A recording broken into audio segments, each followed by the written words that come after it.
Welcome, friends. I'm so glad you're here. Whether you're drifting towards sleep, unwinding after a long day, or simply looking for a quiet companion, you found the right place. Before we begin, I'd love to know, where in the world are you listening from?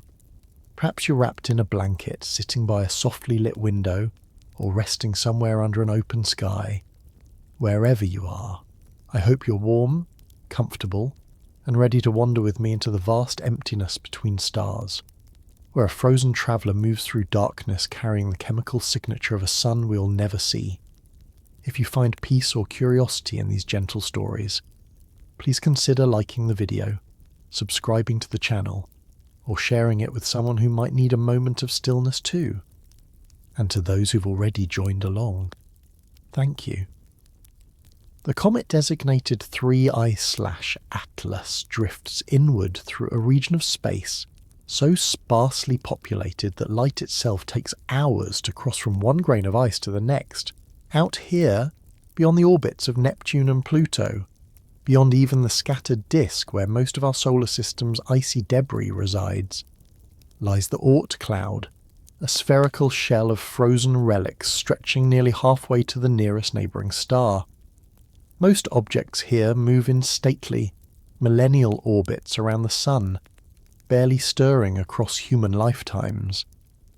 But 3I/Atlas is not one of them. Its trajectory carries the unmistakable signature of something that does not belong, a hyperbolic path that curves inward, sweeps past the Sun, and continues outward without ever returning. It is a visitor, not a resident, a traveller from interstellar space. The comet itself appears unremarkable at first glance, a dark, irregular nucleus perhaps 3 kilometres across, wrapped in a faint coma of sublimating gas that glows dimly in reflected sunlight. Its surface temperature hovers near absolute zero, warmed only slightly by the distant sun's feeble radiation. Spectrographic analysis reveals the presence of water ice, carbon compounds, silicate dust, the standard ingredients of cometary bodies throughout our solar system.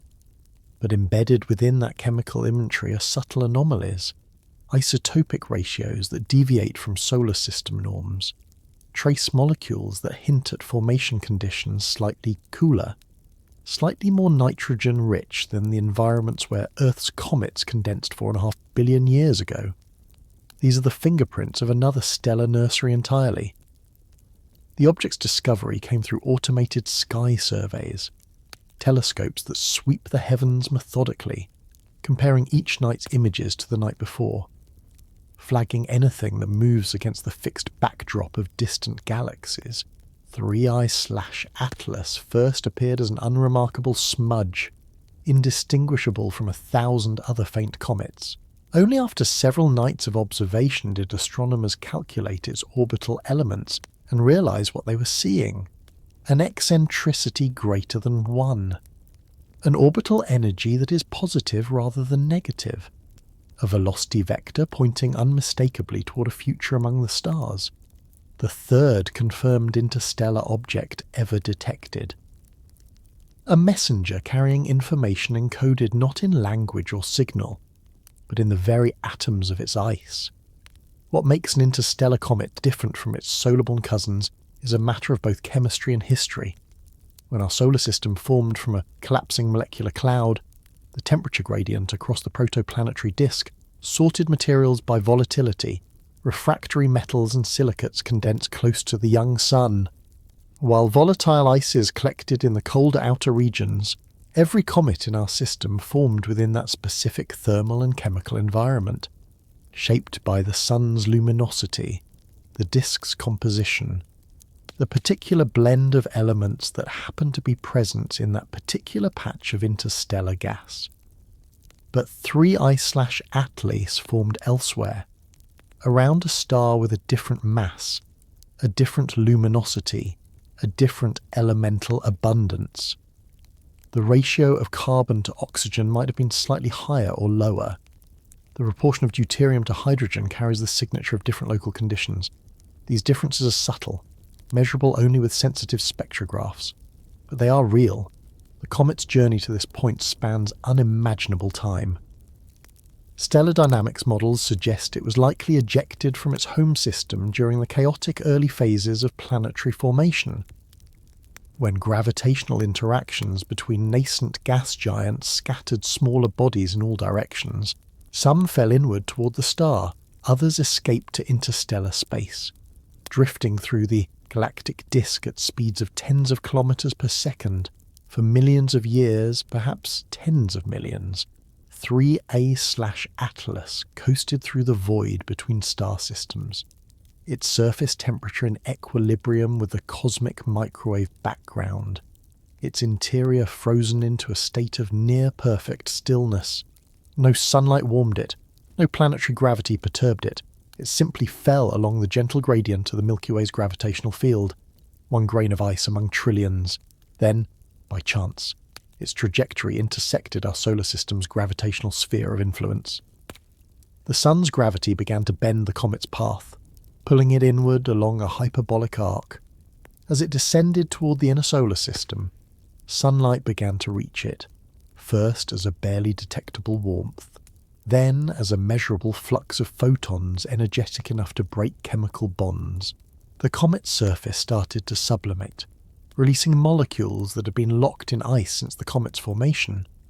A coma developed, a diffuse cloud of gas and dust expanding outward from the nucleus, scattering sunlight and revealing the comet's presence to observers on Earth. Astronomers worldwide coordinated observations, allocating telescope time to study this rare visitor before it departed forever.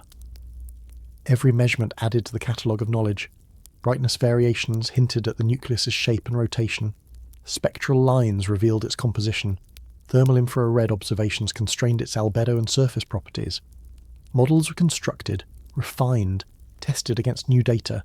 The comet's orbit was calculated with increasing precision, predicting its closest approach to the Sun and its eventual departure back into interstellar darkness. But something in the data did not quite fit. The trajectory calculations, which should have converged smoothly as more observations accumulated, instead showed persistent residuals, small deviations between the comet's predicted position and its observed position. Deviations that grew systematically over time. At first, these discrepancies were attributed to observational error or inadequate modelling of gravitational perturbations from the planets. But as the data accumulated and the orbit determination improved, the residuals remained. The comet was not following a purely gravitational path. Something else was acting on it. This is not entirely unusual. Most comets experience non-gravitational forces as they approach the Sun. When sunlight heats the nucleus, subsurface ices sublimate and escape through cracks and vents, jetting outward into space. These jets act like tiny rocket engines, exerting thrust on the nucleus and altering its trajectory in measurable ways. The effect is predictable. Comets typically accelerate slightly along the Sun-comet line, with smaller transverse components depending on the nucleus's rotation and the distribution of active vents. Decades of observations have established standard models for these non-gravitational accelerations, but 3I/Atlas's non-gravitational acceleration did not match the standard models. The magnitude was wrong, too large for its estimated outgassing rate, too small to be explained by a major outburst. The timing was odd, beginning earlier than expected for water ice sublimation, and the direction was puzzling. Instead of aligning neatly with the Sun-comet line, the acceleration vector seemed to wander, as if the source of thrust were shifting position on the nucleus. This is the glitch. Not a sudden, dramatic event, but a subtle, persistent deviation from expectation. A whisper in the data that something about 3I/Atlas is different from the comets astronomers are accustomed to studying. A hint that the rules derived from 4 billion years of solar system evolution might not fully apply to an object shaped by a different star's light. Only took billions of years to cross the galaxy, and now it decides to start misbehaving just as we're watching. The universe has a sense of timing, if not humour. The comet does not care. Of course, it responds only to physics, gravity, radiation pressure, the outward thrust of sublimating gas, but from humanity's perspective, the glitch arrives as a puzzle, an invitation to refine our understanding of how ice behaves under conditions we've never directly sampled. The mystery deepens because the glitch offers no simple explanation. If the comet was simply outgassing water ice, the acceleration would follow well-understood patterns. If it were fragmenting, the change in brightness would be obvious. If it were colliding with debris, the event would be instantaneous. None of these scenarios fit. The comet remains intact, its brightness varying smoothly, its coma expanding steadily. Yet the trajectory keeps deviating from the path gravity alone would dictate. The only certainty is that 3I/Atlas carries information we do not yet fully understand. Its glitch is not an error in our observations, but a signal from the comet itself. A reminder that the universe is larger and more varied than any catalogue of local examples can encompass. Somewhere, orbiting a star we cannot name, conditions existed that produced this particular arrangement of ice and dust. And now, for a brief span of months, that arrangement passes through our solar system, close enough to study but forever beyond our reach. The comet continues inward, indifferent to the questions it raises. What trajectory means in the context of deep space is not immediately intuitive to minds evolved on a planetary surface, where motion tends to be linear, friction omnipresent, and destinations fixed. Out here, in the realm where gravity dominates and drag forces vanish, trajectory becomes a mathematical abstraction, a curve through space-time determined entirely by initial conditions and the distribution of mass.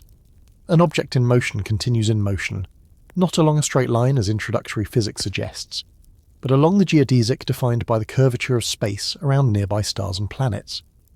For 3I/Atlas, this geodesic is a hyperbola, a conic section that approaches but never closes, a path that bends around the sun and then straightens again, heading back toward the interstellar void.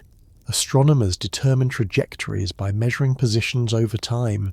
Each observation captures the comet's location projected onto the celestial sphere, right ascension and declination, the astronomical equivalent of longitude and latitude but mapped onto the sky rather than the Earth.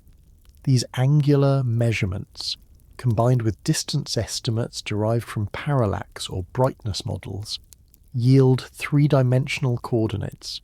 String together dozens or hundreds of such measurements, and a pattern emerges, the comet's motion through space, recorded as a sequence of points that trace out its orbit, fitting a mathematical curve to these points, accounting for observational uncertainties and the gravitational influences of every significant body in the solar system, yields the orbital elements, parameters that describe the trajectory's shape, orientation, and timing with exquisite precision. For objects bound to the Sun, planets, asteroids, most comets, the trajectory is an ellipse.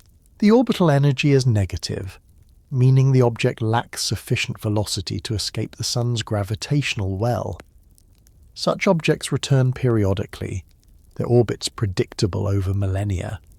But for interstellar visitors like 3I/Atlas, the trajectory is hyperbolic, the orbital energy is positive, the velocity at infinite distance, the speed the comet possessed before the Sun's gravity began to accelerate it inward, and the speed it will possess again after escaping is measurably greater than zero. This asymptotic velocity, combined with the direction from which the comet approached, allows astronomers to trace the trajectory backward through time, calculating where the comet came from before it entered the solar system. The mathematics involved are elegant but unforgiving. Newton's laws of motion and universal gravitation provide the foundation. Every mass attracts every other mass with a force proportional to the product of their masses and inversely proportional to the square of the distance between them. In a system with only two bodies, the Sun and the comet, the solution is exact, yielding a conic section whose parameters can be written in closed form. But the solar system contains 8 planets, numerous dwarf planets, hundreds of large asteroids, each exerting its own gravitational pull. Calculating the comet's true trajectory requires integrating the equations of motion numerically, accounting for all these perturbations, propagating the comet's position forward and backward through time, with careful attention to accumulated errors. When astronomers first calculated Theia/Atlas's orbit, they found that tracing it backward through the solar system was straightforward. The comet's path unwound smoothly, curving gently under the influence of planetary gravity, until it reached the solar system's outer edge and straightened into an interstellar trajectory, projecting further backward through the galaxy's gravitational field. The trajectory pointed toward a region of sky in the constellation Camelopardalis, not toward any particular star, but towards a direction that implied the comet had been wandering through interstellar space for at least several million years, possibly much longer. The precise point of origin remained uncertain, partly because the galaxy's gravitational field is complex and time variable, but mostly because small uncertainties in the comet's current velocity compound exponentially when propagated backward over such immense timescales. Still, the calculation confirmed what the hyperbolic orbit already suggested. This was not an object perturbed from the Oort cloud by a passing star, nor a refugee from the scattered disk flung outward by Neptune's gravity. It was genuinely interstellar, a fragment of another planetary system entirely, now passing through ours by chance. The odds of such an encounter are extraordinarily low for any given comet, but over the lifetime of the galaxy, with trillions of comets ejected from billions of star systems, occasional intersections are inevitable. We happen to live in an era when our technology has advanced to the point where we can detect these visitors and recognize them for what they are. The trajectory's hyperbolic nature also imposes constraints on how long Theia/Atlas will remain observable. Unlike a periodic comet which returns again and again, offering repeated opportunities for study, an interstellar visitor makes only one pass. The observing window is determined by the comet's speed and the sensitivity of our telescopes, fast enough to traverse the inner solar system in a matter of months, faint enough that it becomes undetectable once it recedes beyond a few astronomical units from the Sun. For Theia/Atlas, this window spans perhaps a year from discovery to final observation, a single chance to gather data before the comet vanishes into the darkness, never to return. Every trajectory calculation depends on assumptions about the forces acting on the object. In the simplest case, only gravity matters.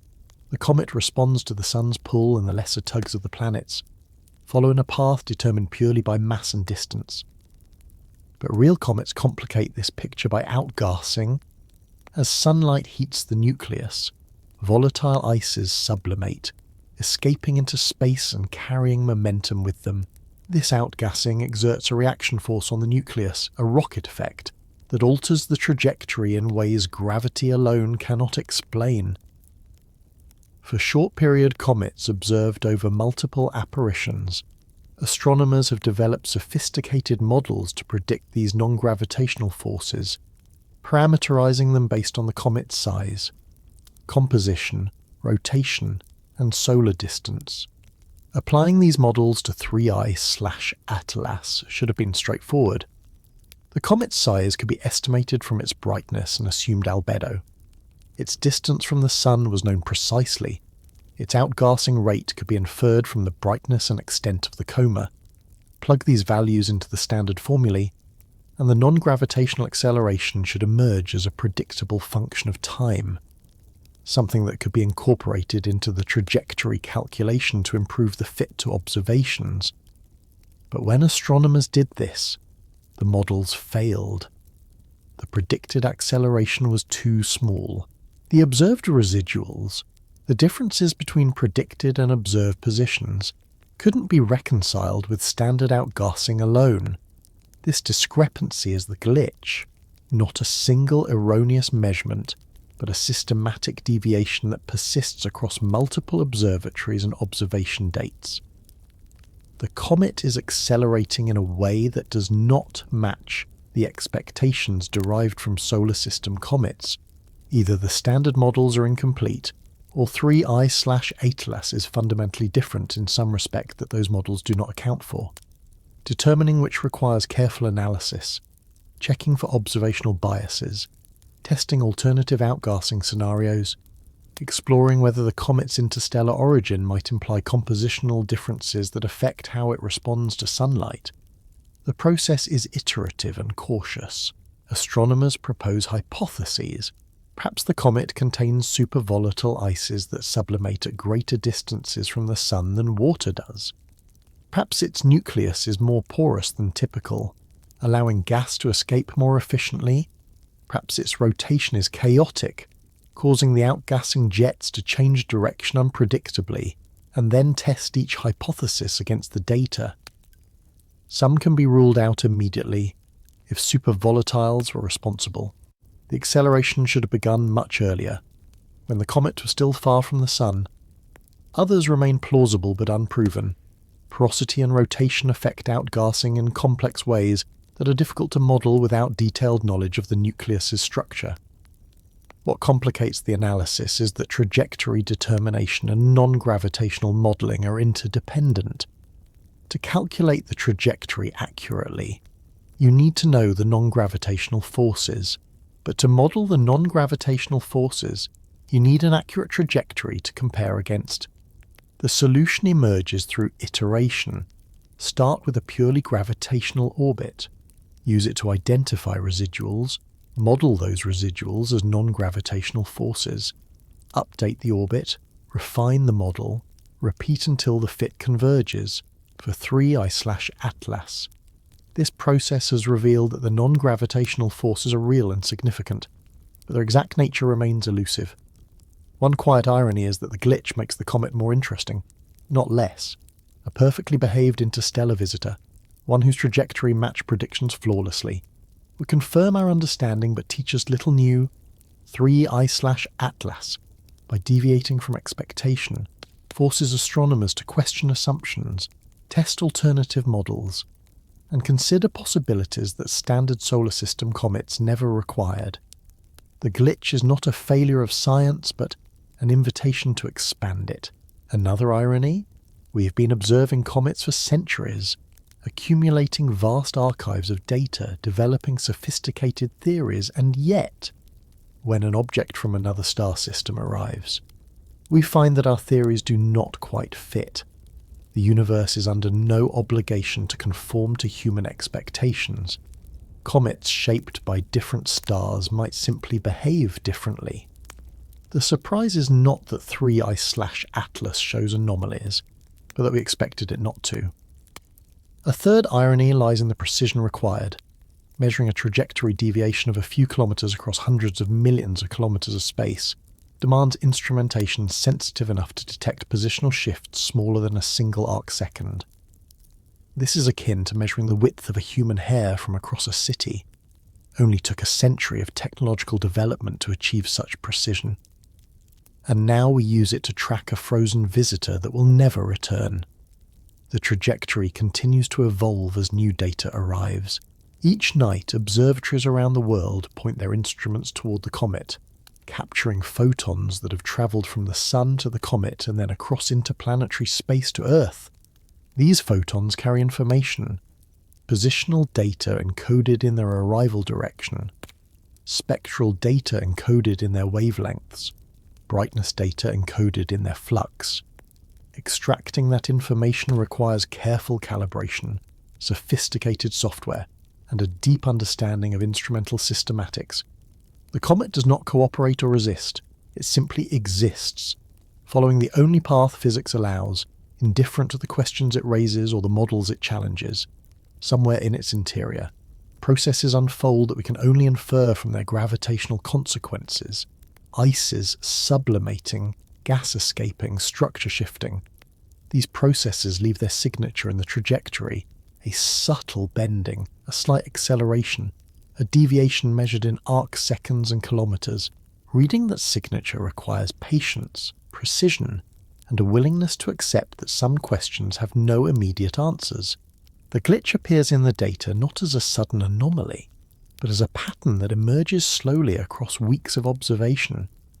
At first, the residuals, those small differences between where the comet should be and where it actually appears, seem random.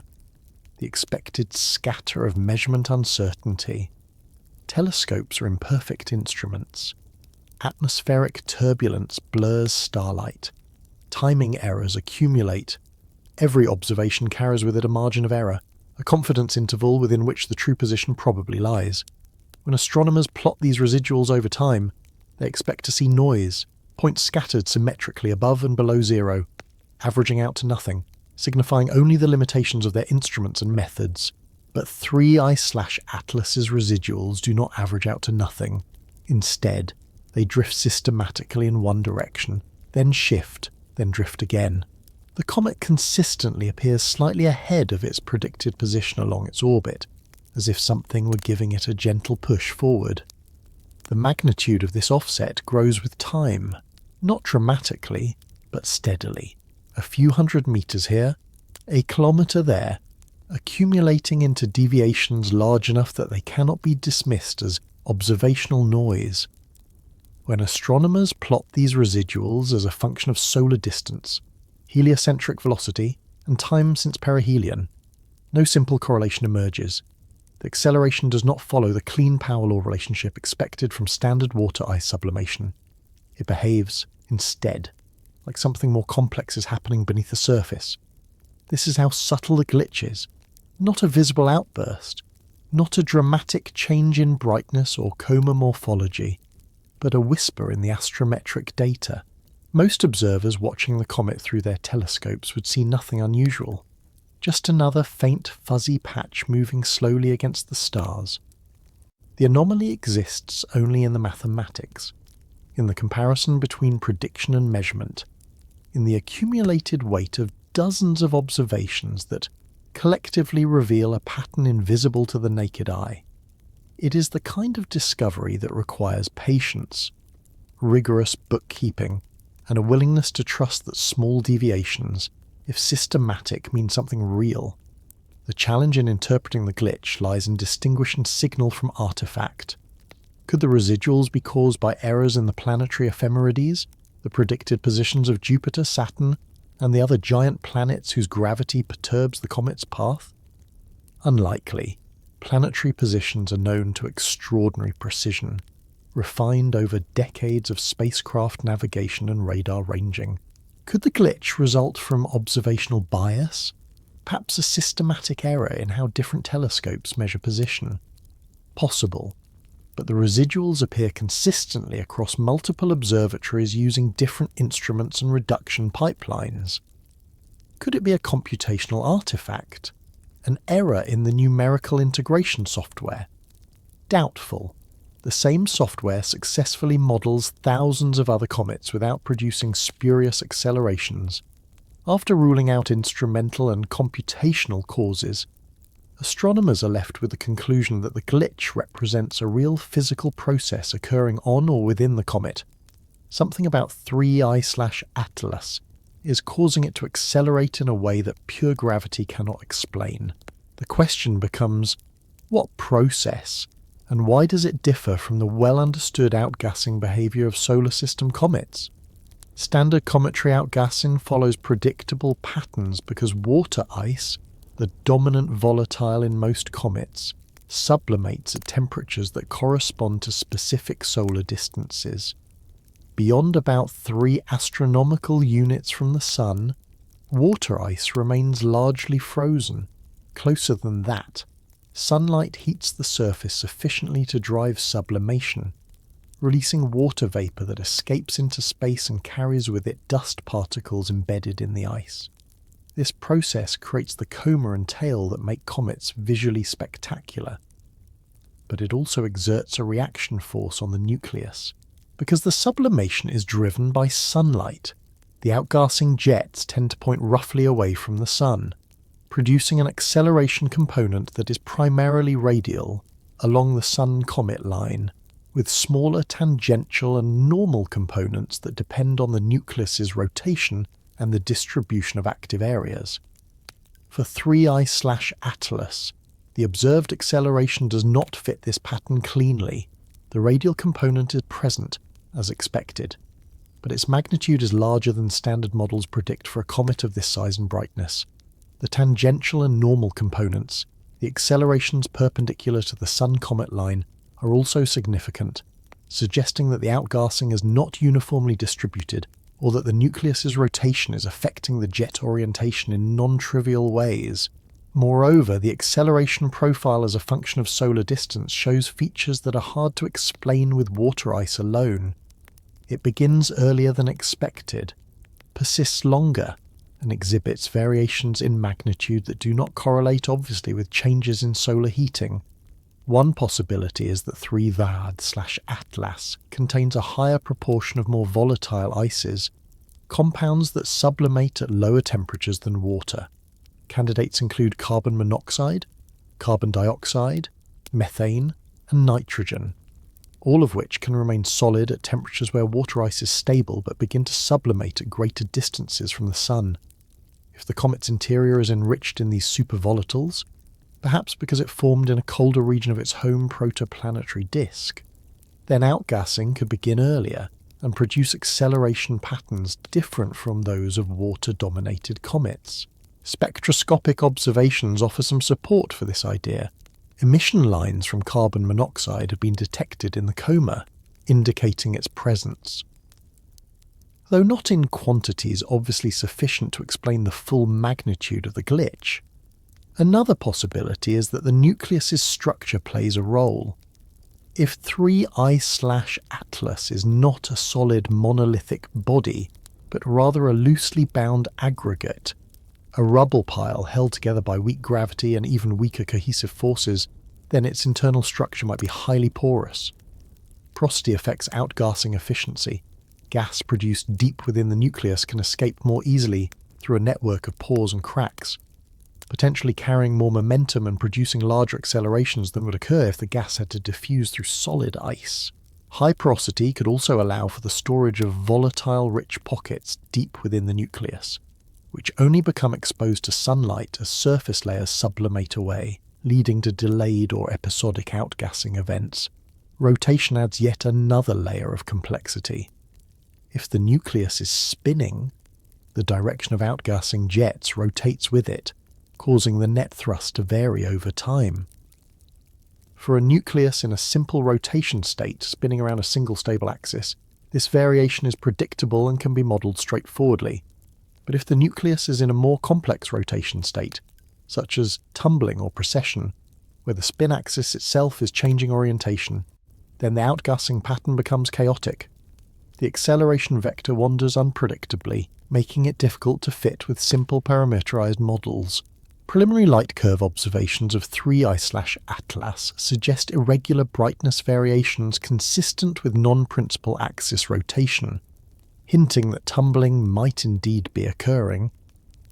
There is also the intriguing possibility that the glitch reflects something truly unusual about the comet's composition, something that does not occur in solar system comets because they formed under different conditions. Interstellar space is a harsh environment. Cosmic rays penetrate deeply into unshielded ice, breaking chemical bonds and creating exotic compounds.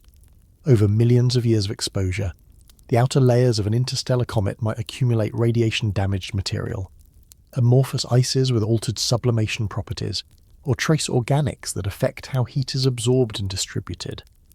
When such material is heated by the sun, it might outgas in ways that are subtly different from pristine solar system ice, producing the anomalous acceleration signature observed in the data.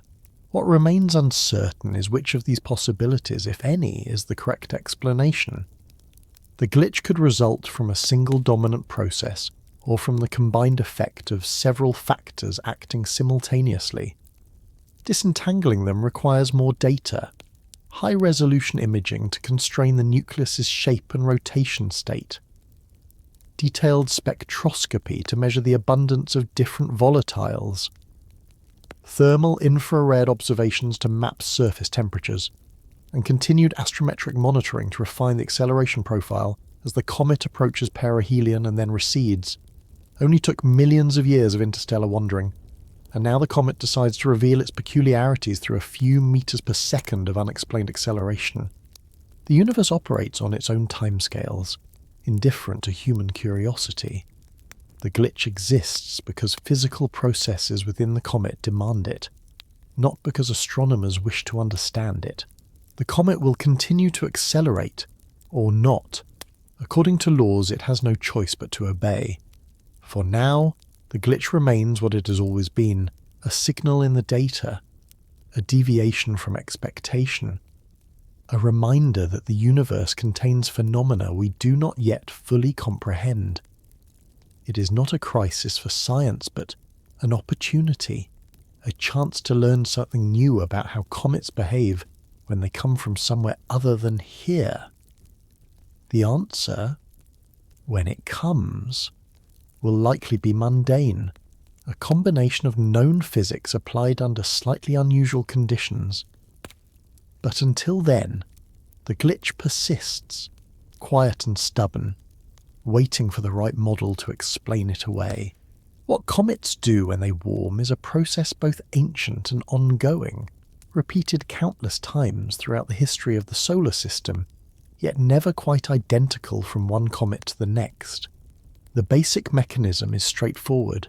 Sunlight reaches the nucleus, deposits energy into the surface layers, and raises the temperature of the ice. When that temperature crosses the sublimation point for a given volatile compound, the ice transitions directly from solid to gas without passing through a liquid phase, a consequence of the vacuum environment where atmospheric pressure is effectively zero. The gas molecules, freed from their crystalline bonds, expand outward into space, carrying with them embedded dust particles and creating the diffuse envelope that defines a comet's visible presence. But the devil, as always, resides in the details. A cometary nucleus is not a uniform block of pure ice. It is a heterogeneous mixture. Water ice dominates by mass in most solar system comets, but carbon dioxide, carbon monoxide, methane, ammonia, and more exotic compounds are also present, each with its own sublimation temperature. Dust and rocky material are mixed throughout, ranging from submicron grains to boulder-sized fragments. Organic molecules, complex carbon-based compounds formed in the cold chemistry of the protoplanetary disk, add colour and spectral features. The surface is not smooth but fractured, pitted, cratered from eons of micrometeorite impacts. Some regions are mantled with dark, dust-rich lag deposits where all the ice has sublimated away, leaving behind only the non-volatile residue. Other regions remain pristine and bright, their ice exposed and actively sublimating. This heterogeneity means that outgassing does not occur uniformly across the nucleus. Some areas are more active than others, producing localized jets of gas and dust that stream away from specific vents or fissures. These jets are often visible in high-resolution images as narrow, collimated features extending from the nucleus into the coma. Their appearance depends on the local composition, the angle of sunlight, the subsurface structure, and the rotation of the nucleus, which carries each active area into and out of sunlight as the comet spins. A vent that is vigorously outgassing while illuminated by the sun will shut down when rotation carries it into darkness, then reactivate hours or days later when it rotates back into sunlight. The physical process driving sublimation is heat transport. Sunlight deposits energy at the surface, but the ice several centimetres or metres below remains cold, shielded by the low thermal conductivity of porous, dust-laden ice. A thermal gradient develops, hot at the surface, cold in the interior, with a sublimation front that gradually migrates inward as the surface layers are lost to space. The rate of sublimation depends on temperature, which in turn depends on solar distance, local albedo, thermal inertia, and the angle at which sunlight strikes the surface. Equatorial regions, where the sun passes directly overhead, experience higher peak temperatures than polar regions, where sunlight arrives at oblique angles. Rough topography creates shadows and concentrated heating, leading to localized hotspots and enhanced sublimation. The escaping gas does not simply diffuse away, it expands supersonically, accelerating to speeds of hundreds of meters per second within a few nucleus radii. As it expands, it cools adiabatically, and some of the vapor can recondense onto dust grains or freeze back onto the nucleus in colder regions, redistributing volatiles across the surface. The gas also drags dust particles along with it. Those small enough to be lifted by the gas flow are entrained and carried outward, while larger particles remain gravitationally bound or fall back to the surface. The balance between gas drag and gravity determines the dust-to-gas ratio in the coma, which in turn affects the comet's brightness and colour. For 3I/Atlas, this process is complicated by its interstellar origin. The nucleus formed in a protoplanetary disk around a different star, where the temperature structure, chemical composition, and irradiation environment differed from our solar nebula. The relative abundances of volatiles might not match the solar system standard. The ratio of carbon monoxide to water ice, for instance, could be higher if the comet formed in a colder region where carbon monoxide remained solid. The isotopic composition, the ratio of deuterium to hydrogen, or nitrogen-15 to nitrogen-14, might reflect the specific molecular cloud from which the parent star system formed. These differences, while subtle, could affect sublimation behavior in ways that standard models calibrated on solar system comets do not account for. Moreover, 3I/Atlas has spent millions of years in interstellar space, far from any star, bathed only in cosmic rays and the faint glow of the cosmic microwave background. Cosmic ray bombardment can alter the structure and composition of surface ice, breaking molecular bonds, creating free radicals, and driving low-temperature chemistry that produces complex organic molecules. This radiation processing can also amorphize crystalline ice, disrupting its ordered structure and potentially changing its sublimation properties. When such material is finally heated by the sun, it might outgas differently from unprocessed ice, perhaps more readily, if the amorphous structure allows gas to escape more easily, or perhaps less readily.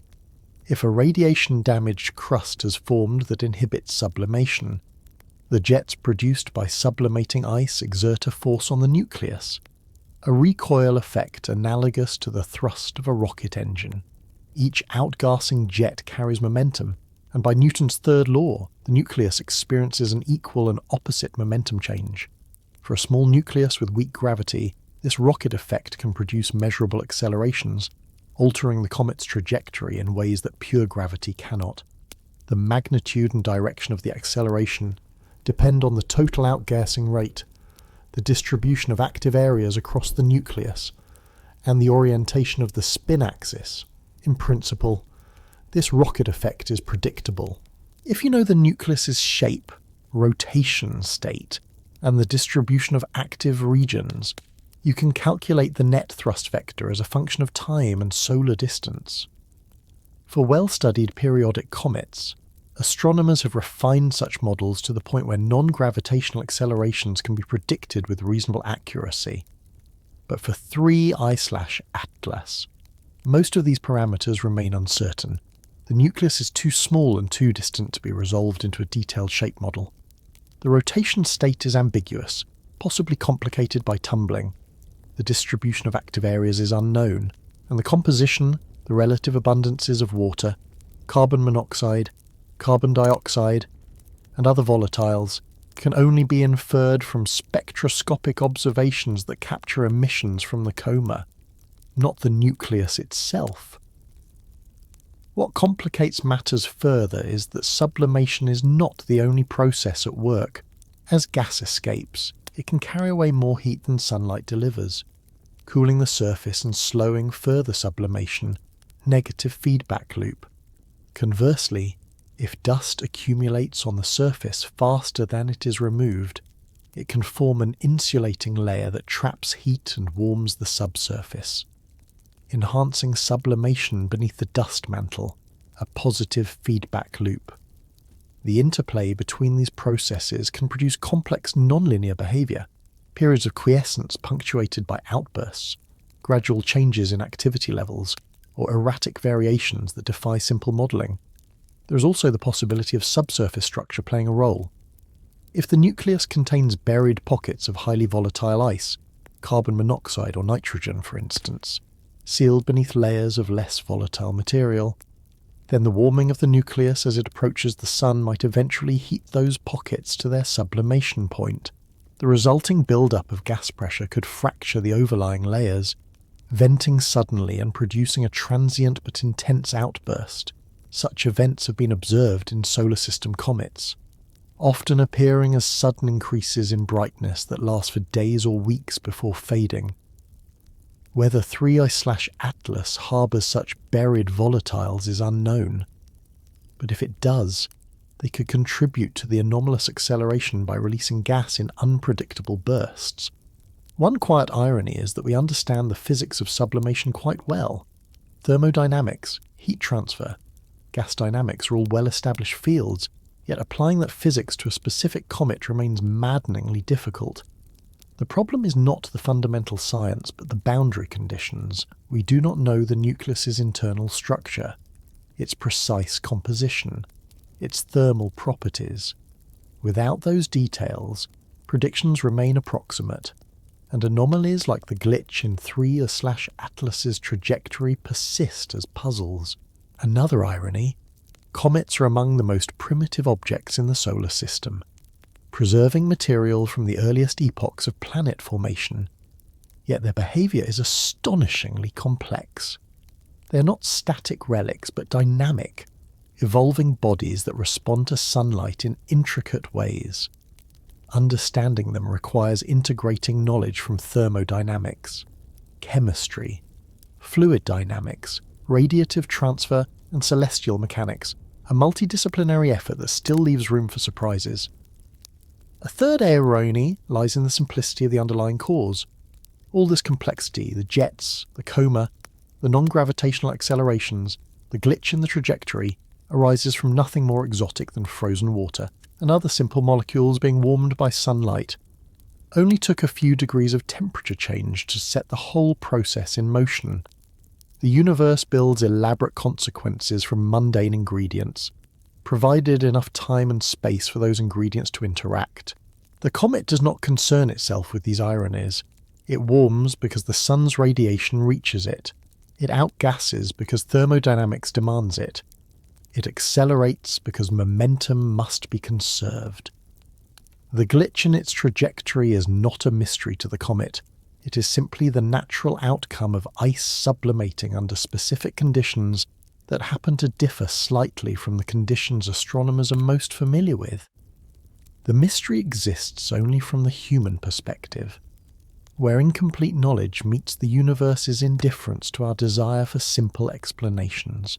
Why this glitch feels different is a matter both quantitative and qualitative, rooted in the accumulated experience astronomers have built up from observing thousands of comets over centuries. There exists, by now, a comfortable familiarity with how typical comets behave, the way their brightness increases as they approach the sun, following predictable power laws, the way their non-gravitational accelerations correlate with outgassing rates and solar distance, the way their spectral signatures reveal the expected mix of water vapour, hydroxyl radicals, carbon-bearing molecules. This familiarity creates a baseline, a mental model of normal cometary behaviour against which anomalies stand out. And 3I/Atlas, though superficially similar to other comets, produces a persistent unease in the data, a sense that something about it does not quite conform to the established patterns. The magnitude of the non-gravitational acceleration is the first discordant note. Standard models predict that for a comet of 3I/Atlas's estimated size and brightness, the acceleration should fall within a certain range, typically a few millimeters per second squared at peak activity near Perihelion. But the observed acceleration exceeds this range, not by a dramatic factor, not by 10 times or 100, but by enough that it cannot be dismissed as observational uncertainty or modelling error. It is perhaps twice what would be expected, or perhaps 50% larger, depending on assumptions about the nucleus's size and albedo. This excess is significant because it suggests either that the outgassing is more efficient than models predict, or that the nucleus is smaller and less massive than brightness-based estimates suggest, or that some other process is contributing to the acceleration. The timing of the acceleration is the second source of unease. Water ice, which dominates the volatile inventory of most solar system comets, begins to sublimate significantly only when the comet approaches within about 3 astronomical units of the Sun, where solar heating raises surface temperatures above roughly 200 Kelvin. Beyond that distance, water ice remains mostly dormant, contributing little to outgassing or non-gravitational forces. But 3I/Atlas began showing measurable non-gravitational acceleration at greater distances, closer to 4 or 5 astronomical units, suggesting that something more volatile than water is driving the early activity. Carbon monoxide is the obvious candidate. It sublimates at much lower temperatures, remaining active out to distances of 10 astronomical units or more. Carbon dioxide is intermediate, sublimating between the ranges of water and carbon monoxide. Spectroscopic observations have indeed detected carbon monoxide emission from 3I/Atlas, confirming its presence in the coma. But the question is whether the observed abundance of carbon monoxide is sufficient to explain the magnitude of the non-gravitational acceleration, or whether it merely indicates that carbon monoxide is present without necessarily being the dominant driver. Quantifying this requires detailed modelling, calculating how much carbon monoxide would need to sublimate to produce the observed thrust, comparing that to the observed emission rates, and checking for consistency. When astronomers perform such calculations, they find that while carbon monoxide can explain some of the early acceleration, the full magnitude remains difficult to reconcile unless the carbon monoxide abundance is unusually high, higher than what is typically observed in solar system comets. The directional behaviour of the acceleration adds a third layer of strangeness. In simple models where outgassing is driven by solar heating, the acceleration vector should point primarily radially away from the Sun, with smaller components in the transverse and normal directions arising from the nucleus's rotation. For 3I/Atlas, the observed acceleration does have a significant radial component, as expected, but the transverse component, the acceleration perpendicular to the Sun-comet line, in the direction of the comet's orbital motion, is larger than standard models predict. This suggests that the outgassing jets are not oriented symmetrically with respect to the Sun-comet line, or that the nucleus's rotation is introducing asymmetries that models have not fully captured. One possibility is that the nucleus is in a state of complex rotation, tumbling or precessing, rather than spinning smoothly around a single stable axis. Complex rotation is not uncommon among small solar system bodies, asteroids, defunct satellites, and some comet nuclei are known to tumble. When a body tumbles, its orientation with respect to the Sun changes continuously and unpredictably, causing outgassing jets to point in directions that vary over time in complicated ways. Modelling the non-gravitational forces from a tumbling nucleus is challenging because it requires knowing not only the spin state but also the distribution of active areas on the surface, both of which are difficult to constrain observationally for such a small, distant object. Light curve observations, measurements of how the comet's brightness varies over time, offer some clues. For a regularly rotating nucleus with a non-spherical shape, the brightness should vary periodically as different cross-sections are presented to the observer. For 3I/Atlas, the light curve shows variations, but they are irregular without a clear periodic signal. This irregularity could indicate complex rotation, or it could reflect changes in the outgassing activity as different regions of the surface rotate into and out of sunlight. Disentangling these possibilities requires long, continuous monitoring, which is difficult for a faint, distant comet visible from Earth for only a few hours each night. There is also the nagging possibility that the glitch reflects something fundamentally unusual about the comet's composition, something that does not occur in solar system comets because the environmental conditions under which they formed were subtly different.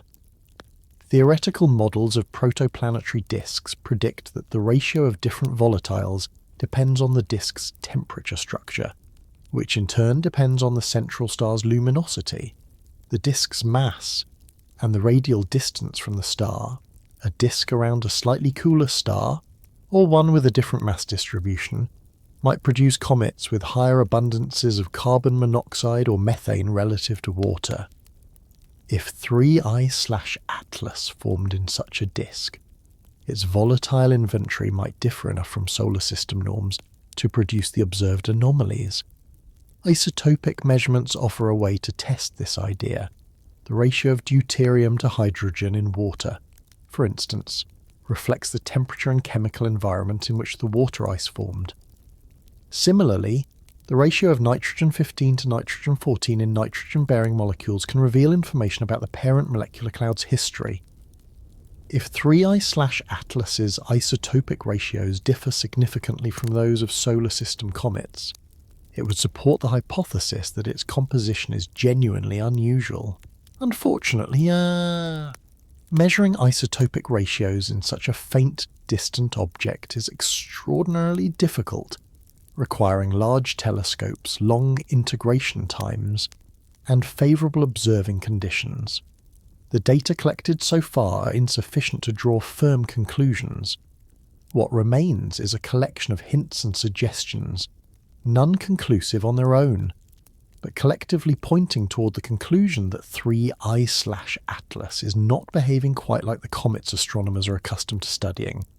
The excess acceleration, the early onset, the directional anomalies, the irregular light curve, each could have a mundane explanation, but together they create a pattern that resists simple interpretation. It is the kind of puzzle that reminds astronomers that the universe is not obligated to provide easy answers, and that objects from other star systems might carry surprises encoded in their ice and dust. One irony is that the glitch would likely have gone unnoticed in an earlier era. Before the advent of high-precision astrometry and automated sky surveys, cometary orbits were determined with much less accuracy, and small non-gravitational accelerations were difficult to detect amid the noise of observational errors. Only in the past few decades has the precision improved to the point where deviations, like those seen in 3I/Atlas, can be measured reliably. The comet's peculiarity is visible only because our tools have become sharp enough to detect it. Another irony, the glitch makes 3I/Atlas scientifically valuable precisely because it does not conform to expectations. A comet that behaved exactly as predicted would confirm existing models but offer little new information. By deviating, 3I/Atlas forces astronomers to refine their understanding, to consider possibilities they might otherwise overlook, to acknowledge the limits of models built on a sample of objects drawn from a single planetary system. The glitch is a gift, even if it arrives wrapped in frustration. A third irony is that the comet itself is entirely unaware of the confusion it causes. It does not choose to be anomalous. It simply follows the physics encoded in its structure and composition, responding to sunlight in the only way it can. The strangeness exists only from the human perspective, where incomplete knowledge meets the universe's indifference. The comet continues inward, sublimating, accelerating, indifferent to whether its behaviour fits our models or not. Density and the architecture of ice are concepts that sound straightforward until examined closely, at which point they reveal layers of complexity that govern how cometary nuclei form, evolve, and respond to sunlight. Density is simply mass divided by volume, a single number that quantifies how tightly matter is packed into a given space. For most familiar materials, density is a well-defined property. Liquid water has a density near 1 gram per cubic centimetre. Solid rock varies between 2 and 3. Metallic iron approaches 8, but cometary nuclei occupy a strange middle ground.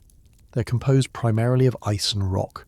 materials whose individual densities are known, yet the bulk density of the nucleus as a whole is often much lower than a simple mixture would suggest. This paradox arises because cometary nuclei are not solid blocks but rather porous structures, frameworks of ice and dust riddled with voids, like a frozen sponge or a pile of rubble held loosely together by gravity. For 3I/Atlas, estimating the density requires knowing both the mass and the volume. Volume can be inferred from the nucleus's size, which in turn is estimated from brightness measurements and assumptions about surface reflectivity. A dark surface reflects little sunlight, implying a larger nucleus to produce the observed brightness. A bright surface reflects more, implying a smaller nucleus. For comets, albedos typically range between 3 and 10%, very dark by terrestrial standards, darker than coal, comparable to freshly paved asphalt. Assuming a typical albedo for 3I/Atlas yields a size estimate of roughly 3 kilometers in diameter, though uncertainties remain large. Volume follows from size if the shape is assumed to be roughly spherical, though real cometary nuclei tend to be irregular, elongated, sometimes bilobed. Mass is far more difficult to determine. For comets that have been visited by spacecraft, mass can be inferred from the way the spacecraft's trajectory is perturbed by the comet's gravity, a tiny effect, but measurable with precise tracking. For comets observed only from Earth, no such measurement is possible. Instead, mass must be inferred indirectly, often from the non-gravitational forces themselves. The acceleration produced by outgassing depends on the momentum carried away by the gas, which in turn depends on the outgassing rate. If you know the acceleration and the outgassing rate, you can calculate the mass, but the outgassing rate itself must be estimated from brightness, spectroscopy, or models, introducing circular dependencies and large uncertainties. When astronomers perform these calculations for 3I/Atlas, they arrive at a density estimate that is surprisingly low, somewhere in the range of 0.4 to 0.6 grams per cubic centimetre, roughly half the density of water ice itself. This immediately implies that the nucleus cannot be a solid block of ice and rock.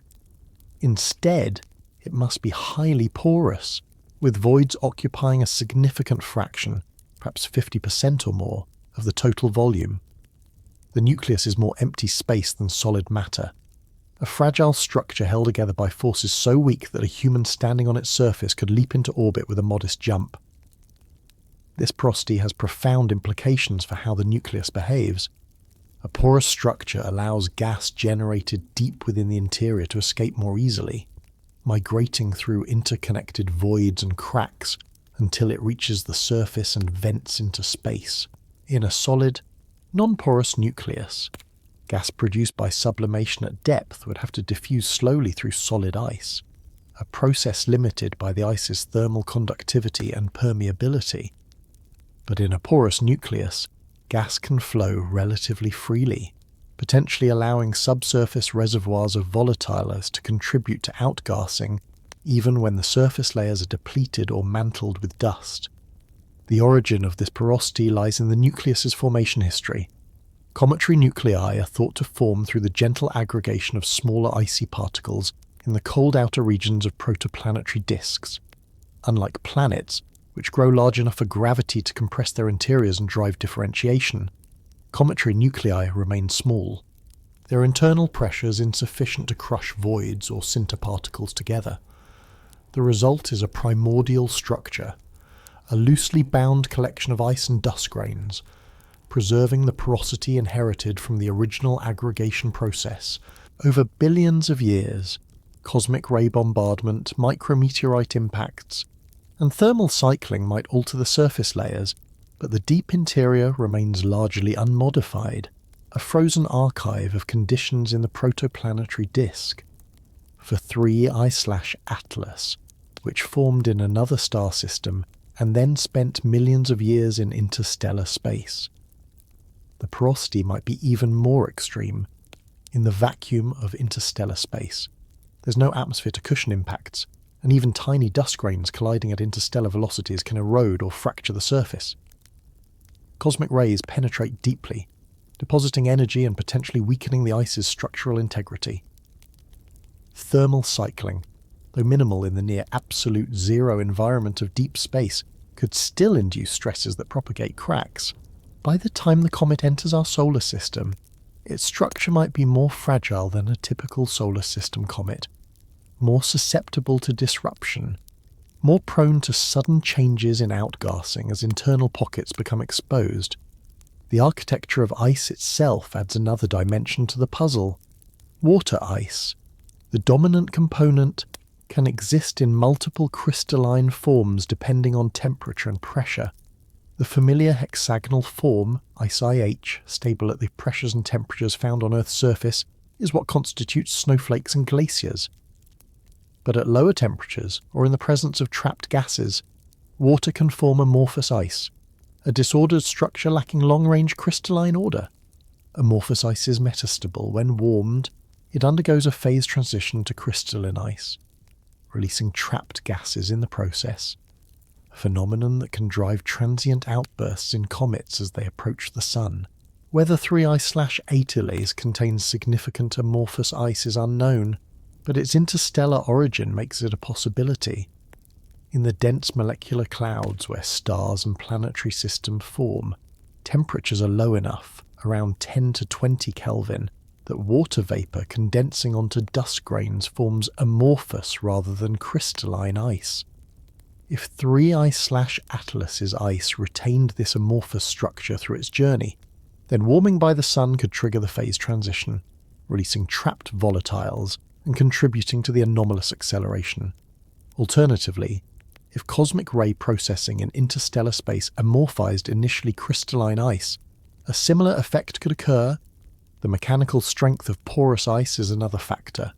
Laboratory experiments on ice analogues, low-density ice samples created to mimic cometary material, show that such structures are extraordinarily weak, with tensile strengths measured in kilopascals rather than megapascals.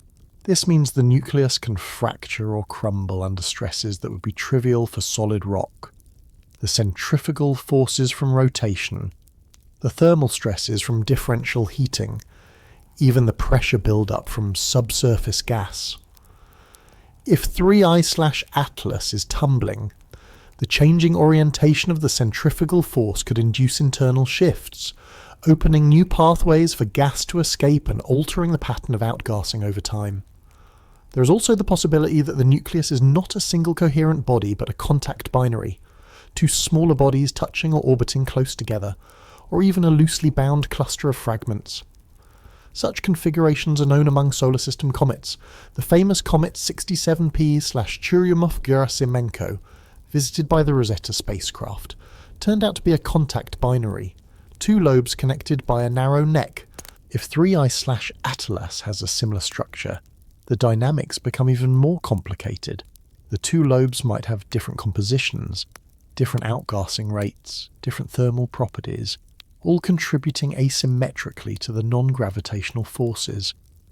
One irony is that we call these objects comets, a term that evokes solidity and permanence, yet they are among the most fragile bodies in the solar system.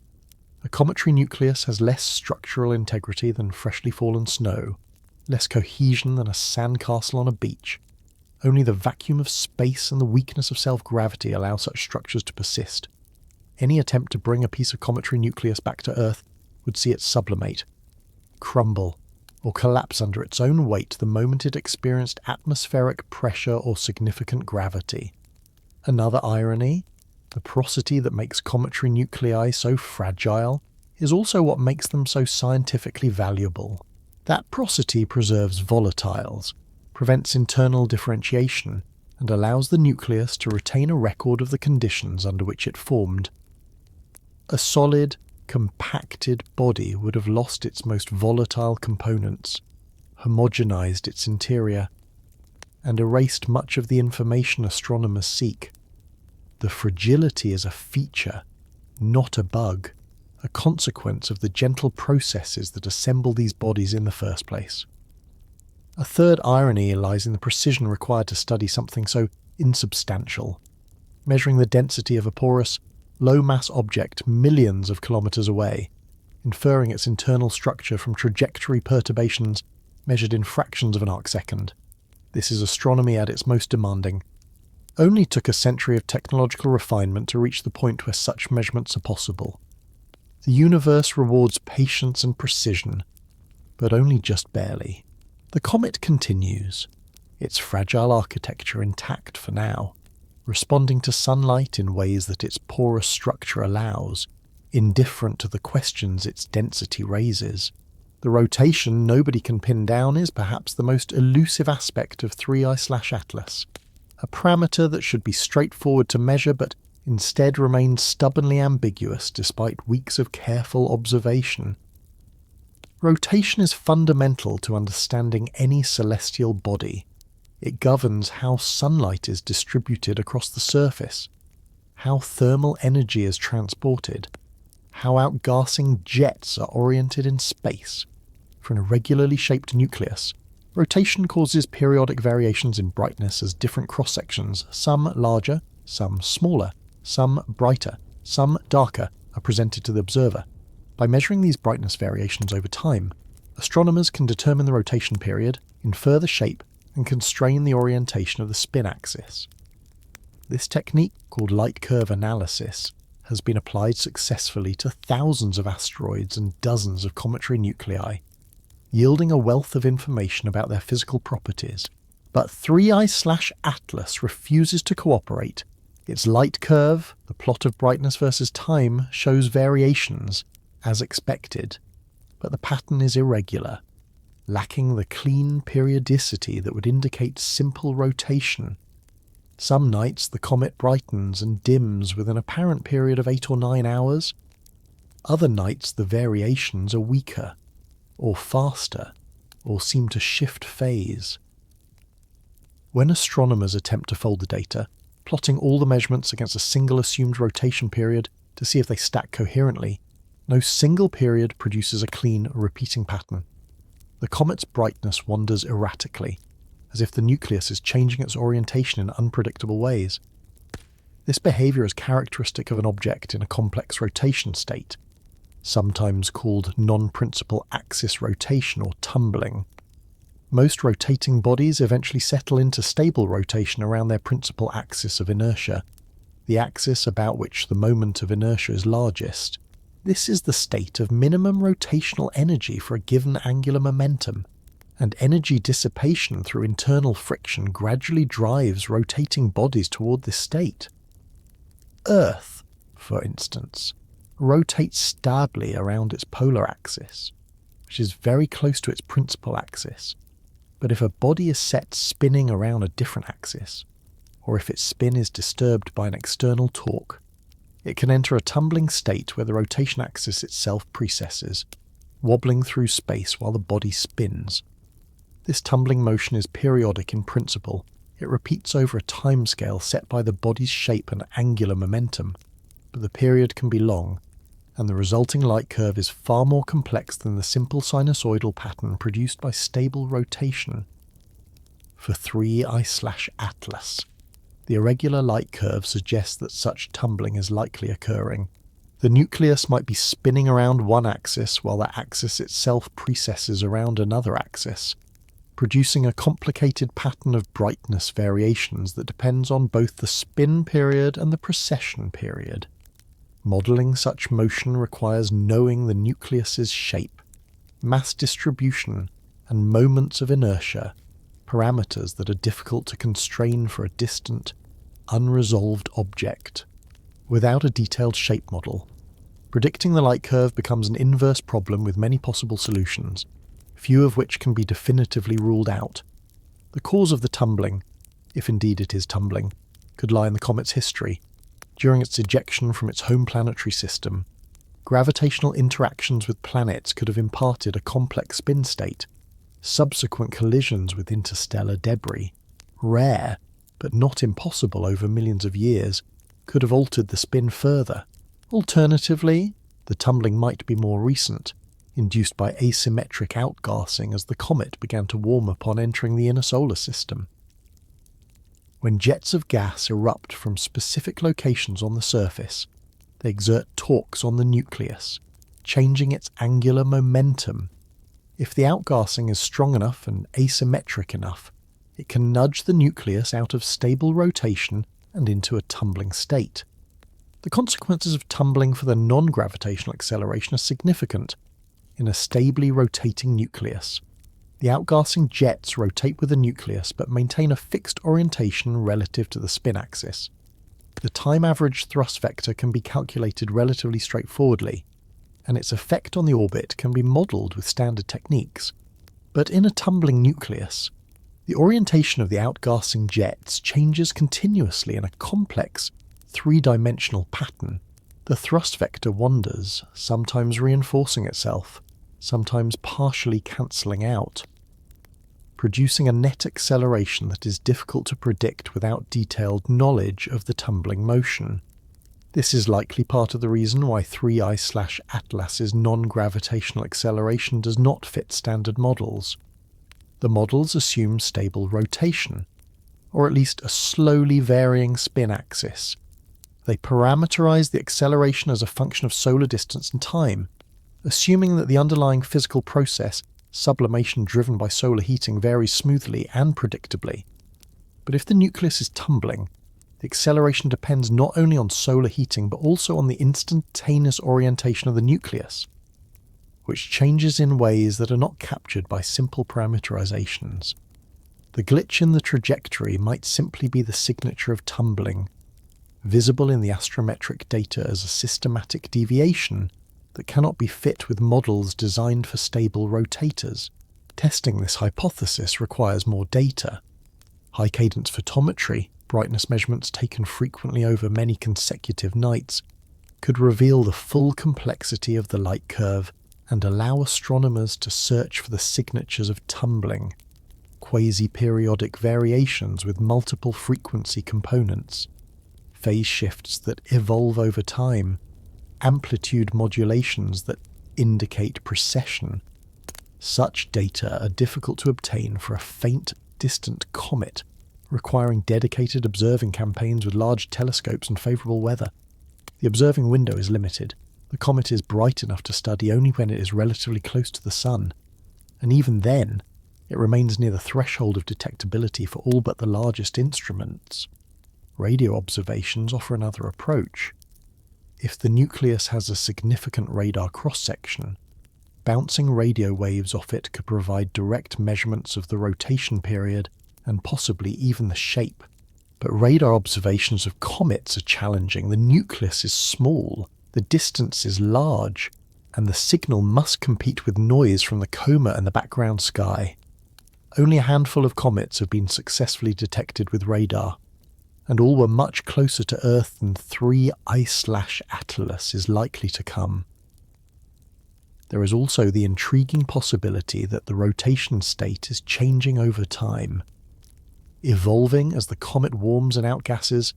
Asymmetric outgassing exerts torques, and those torques can either damp tumbling, gradually driving the nucleus towards stable rotation, or excite it further, depending on the distribution of active areas and the nucleus's shape.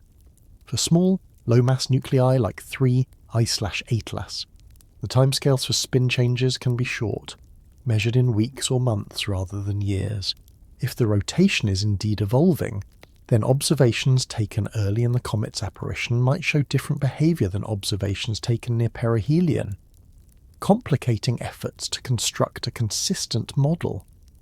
One irony is that rotation should be one of the easier properties to measure. Brightness varies. Telescopes record the variations. Periodicity emerges. For thousands of asteroids, this process works smoothly, yielding rotation periods accurate to seconds. But for 3I/Atlas, the simplicity breaks down. The comet is too faint, too distant, too active, and possibly too chaotic in its rotation for standard techniques to work cleanly. The universe does not guarantee that every question has an easy answer. Another irony, the rotation state, which seems like an obscure technical detail, turns out to be crucial for understanding the glitch. without knowing how the nucleus is spinning. Astronomers cannot predict how the outgassing will affect the trajectory. The problem becomes circular. To model the non-gravitational forces, you need to know the rotation. To constrain the rotation, you need to separate it from the effects of outgassing. Breaking this circularity requires either much better data or clever modelling techniques that can handle the coupling between rotation and outgassing self-consistently. A third irony lies in the fact that tumbling, if confirmed, would be entirely unsurprising. Many small bodies in the solar system tumble. It is almost the natural state for objects that are too small for tidal forces to stabilise their rotation, too irregularly shaped to resist torques, too weakly held together to dampen internal motions. The surprise would be if 3I/Atlas were rotating stably, given everything else about it. Yet the confirmation remains elusive, hidden in noisy data and complex models. The comet spins, or tumbles, or precesses, whatever it does indifferently, following the conservation of angular momentum and responding to the torques that outgassing imposes. The rotation nobody can pin down continues, unconcerned with the frustration it causes. A reminder that the universe owes astronomers no favours, and that some measurements resist even the most persistent efforts. What we know about interstellar chemistry is rooted in decades of observations, laboratory experiments, and theoretical modelling, all converging on a picture of how molecules form and survive in the cold, dark expanses between stars. Interstellar space is not empty, but instead permeated by a tenuous medium. Hydrogen atoms and molecules. Helium. Trace amounts of heavier elements forged in stellar nuclear synthesis and scattered by supernovae. In the densest regions, molecular clouds where stars are born, temperatures drop to 10 or 20 Kelvin. Cold enough that atoms and simple molecules can stick to the surfaces of microscopic dust grains. On these grains, shielded from the harsh ultraviolet radiation that pervades more diffuse regions, chemical reactions proceed slowly, building complexity one atom at a time. Water ice forms readily on grain surfaces when hydrogen atoms encounter oxygen atoms and react exothermically, releasing enough energy to bind the resulting molecule to the grain. Carbon monoxide, another abundant molecule, also condenses onto grains at these temperatures, as do methane, ammonia, carbon dioxide, and more complex organic species. Over millions of years, these icy mantles grow, coating the dust grains in layers of frozen volatiles. The exact composition of the ice depends on the local environment, the gas phase abundances of different elements, the temperature, the radiation field, the density of the cloud. No two molecular clouds are identical, and the ices that form within them reflect these variations, encoding information about the specific conditions under which they're condensed. When a molecular cloud collapses to form a star and protoplanetary disk, the icy dust grains are swept inward, incorporated into the disk's structure. Close to the young star, temperatures rise above the sublimation points of the ices, and the volatiles are released back into the gas phase. But farther out, beyond the so-called snow line, the distance at which temperatures drop below the freezing point of water, the ices survive, and the grains can stick together, aggregating into larger and larger bodies. These aggregates eventually become comets, asteroids, and the cores of giant planets, carrying with them the chemical fingerprints of the molecular cloud and the protoplanetary disk. For 3I/Atlas, this entire process occurred around a different star, in a molecular cloud with a different composition, under conditions that differed in subtle but potentially important ways from those that produced our solar system. The elemental abundances in a given patch of the galaxy vary depending on the history of star formation and supernova enrichment in that region. Some molecular clouds are more enriched in heavy elements, metals, in astronomical parlance, because they formed in regions with higher rates of past star formation. Others are more metal-poor, closer to the primordial composition of hydrogen and helium from the Big Bang. These differences affect the chemistry, More carbon means more carbon-bearing molecules. More oxygen shifts the balance between carbon monoxide and water. Variations in nitrogen abundance affect ammonia and nitrogen-bearing organics. The isotopic composition provides another layer of information. Deuterium, the heavy isotope of hydrogen with 1 proton and 1 neutron in its nucleus, is rare in the universe. Only about 15 deuterium atoms for every million hydrogen atoms, a ratio set by primordial nuclear synthesis shortly after the Big Bang. But in cold molecular clouds, chemical processes can concentrate deuterium into certain molecules, enriching them relative to the bulk composition. The degree of enrichment depends on temperature. Colder clouds produce more deuterium enrichment. Measuring the deuterium to hydrogen ratio in water or other molecules thus provides a thermometer, revealing the temperature at which the ice formed. If 3I/Atlas's deuterium to hydrogen ratio differs from solar system comets, it would indicate that its ice formed under different temperature conditions. Similarly, the nitrogen isotope ratio, nitrogen 15 to nitrogen 14, varies among solar system objects and depends on the processes that produced and processed nitrogen in the early solar nebula. Measurements of nitrogen isotopes and cometary ices have revealed variations that hint at different formation locations or different chemical pathways. An interstellar comet like 3Y/Atlas, formed in a different stellar environment, might have nitrogen isotope ratios outside the range observed in solar system comets, pointing to distinct chemical evolution in its parent system. Beyond isotopes, the relative abundances of different volatile species offer clues. Solar system comets show a fairly consistent pattern. Water ice dominates, typically comprising 70 to 80% of the volatile inventory, with carbon monoxide, carbon dioxide, methane, ammonia, and other species making up the remainder in relatively predictable proportions. But this pattern reflects the specific conditions in our protoplanetary disk: the temperature gradient, the disk's mass, the snowline location. A disk around a star with half the sun's luminosity, for instance, would have a snowline closer to the star, potentially altering the volatile distribution in the outer disk where comets form. A disk with a higher carbon-to-oxygen ratio would produce ices with more carbon monoxide relative to water. Spectroscopic observations of 3I/Atlas have detected several molecular species in the coma. Water, of course, along with hydroxyl radicals produced by water photodissociation, carbon monoxide, detected through its infrared emission, and hints of cyanide and other carbon-bearing species. Quantifying the relative abundances requires careful modelling to account for the different processes that affect each molecule: photodissociation by sunlight, collisional excitation in the coma, fluorescence driven by solar radiation. Preliminary analyses suggest that the carbon monoxide abundance relative to water might be higher than typical for solar system comets.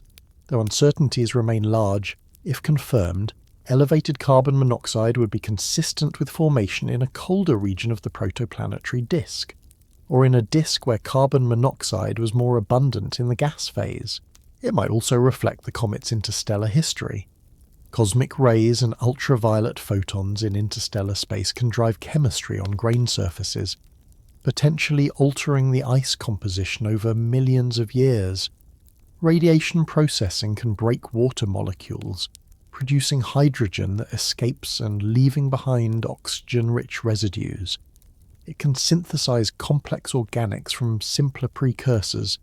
The ice that 3I/Atlas carried into our solar system might not be identical to the ice that originally condensed in its birth system, but rather a modified version, bearing the scars of its long journey. There is also the question of organics. Molecular clouds and protoplanetary disks are rich in organic chemistry. Simple molecules like formaldehyde and methanol, more complex species like amino acids and polycyclic aromatic hydrocarbons, even prebiotic compounds that might have seeded the chemistry of life on Earth.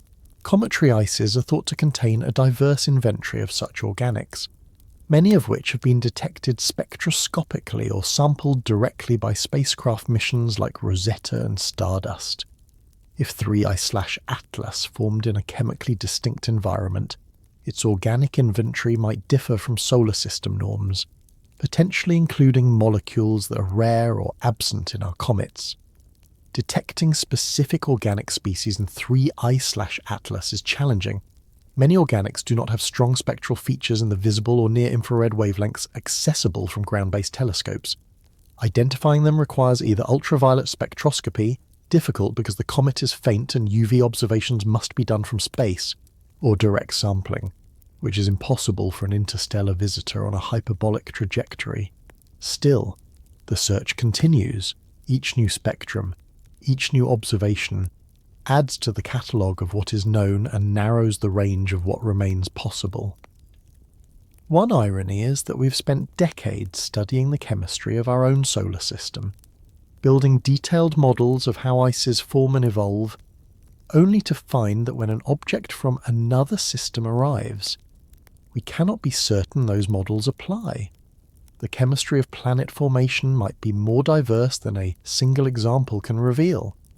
Only took 4.5 billion years to sample one stellar system's chemistry, and now the universe offers a second data point.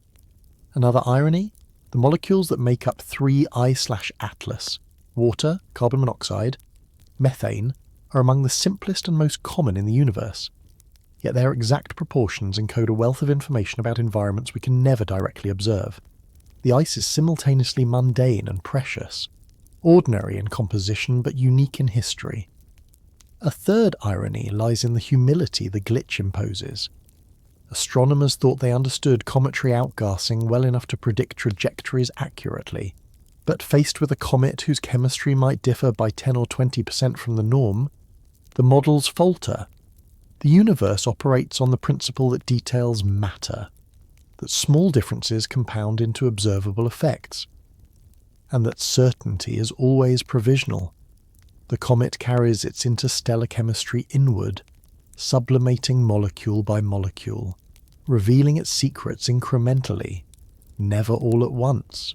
The possibility of exotic ices lurking within 3I/Atlas introduces a dimension of uncertainty that standard cometary models rarely need to consider.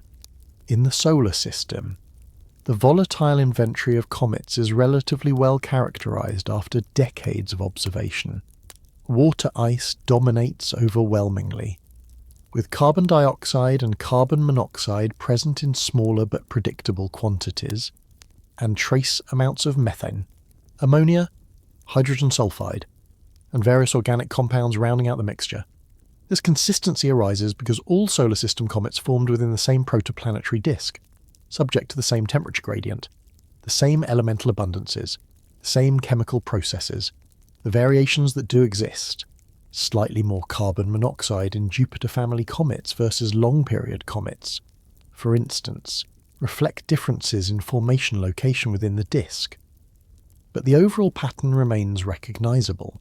But 3I/Atlas formed elsewhere, under conditions that might have differed in ways subtle yet consequential. The term exotic in this context does not mean alien or unfamiliar in an absolute sense. The ices in question are composed of the same elements found throughout the universe, but rather unusual in their proportions or their states. A comet with 50% carbon monoxide by mass instead of 5% would behave very differently from typical comets, sublimating more vigorously at greater solar distances, producing larger non-gravitational accelerations, exhausting its volatile inventory more rapidly. Similarly, ices that form at very low temperatures, such as nitrogen ice or methane clathrates, could contribute to outgassing in ways that water-dominated models do not anticipate. Nitrogen is particularly intriguing. In molecular clouds, nitrogen exists primarily as molecular nitrogen N2, an exceptionally stable molecule with a triple bond that resists chemical reaction. Only at very low temperatures, below about 35 Kelvin, does nitrogen condense into solid ice. In our solar system's protoplanetary disk, temperatures in the comet-forming region were generally too warm for nitrogen ice to be stable, so nitrogen remained in the gas phase and was not efficiently incorporated into cometary ices. But in a colder disk, or in a molecular cloud where grains spent longer at lower temperatures before being incorporated into a disk, nitrogen ice could have condensed and survived. If 3I/Atlas contained significant nitrogen ice, it would begin to sublimate only when warmed to temperatures still too cold for water ice to be active, potentially explaining early onset outgassing at large solar distances. Detecting molecular nitrogen directly is difficult because it lacks strong spectral features in the wavelengths typically observed. It does not absorb or emit light readily in the visible or infrared, making it effectively invisible to most telescopic observations. Indirect evidence might come from measuring the nitrogen isotope ratio in other nitrogen-bearing species, or from observing the overall outgassing behaviour and inferring that some undetected volatile must be responsible. But such inferences are fraught with uncertainty, and alternative explanations are often possible. Methane clathrates represent another exotic possibility. A clathrate is an ice structure in which water molecules form a cage-like lattice that traps smaller gas molecules, methane. In this case, within the voids, clathrates are stable over a range of temperatures and pressures different from pure ices, and they can store significant amounts of the gas molecule. On Earth, methane clathrates exist in deep ocean sediments and permafrost, where pressure and temperature conditions allow them to form. In the outer solar system, clathrates have been proposed as a mechanism for storing volatiles in cometary nuclei and the icy moons of giant planets. If 3I/Atlas formed in an environment where clathrate formation was favoured, perhaps a denser region of the protoplanetary disk, or one with higher methane abundance, its ice could include significant clathrate deposits. The sublimation behaviour of clathrates differs from that of pure ices. When a clathrate is warmed, the cage structure destabilises and releases the trapped gas molecules, often suddenly and in large quantities. This could produce outbursts, brief periods of intense outgassing that would appear in the observational data as sudden increases in brightness or coma activity. If the glitch in 3I/Atlas's trajectory correlates temporally with such an outburst, it might suggest that clathrate destabilisation is involved. However, no obvious outburst has been reported in the brightness data, leaving this possibility speculative. Ammonia ice is another candidate. Ammonia, a compound of nitrogen and hydrogen, condenses at temperatures intermediate between water and the more volatile species like carbon monoxide. It is chemically reactive, capable of forming compounds with water ice and other molecules, and it has been detected in the spectra of several solar system comets, though typically in small amounts. A comet with unusually high ammonia abundance would outgas differently, producing a coma rich in ammonia and its dissociation products, and potentially contributing to non-gravitational forces in ways that pure water outgassing would not. The chemical environment in which 3I/Atlas formed could have favoured ammonia production if the nitrogen to oxygen ratio was different from solar values, or if the disk temperature and density allowed efficient ammonia synthesis on grain surfaces. Cosmic ray irradiation during the comet's interstellar journey might also have affected ammonia. Radiation can break ammonia molecules, converting them to other nitrogen-bearing species, or it could synthesize ammonia from simpler precursors through radiolysis. The net effect depends on the radiation dose, the ice composition, and the temperature, all of which are poorly constrained.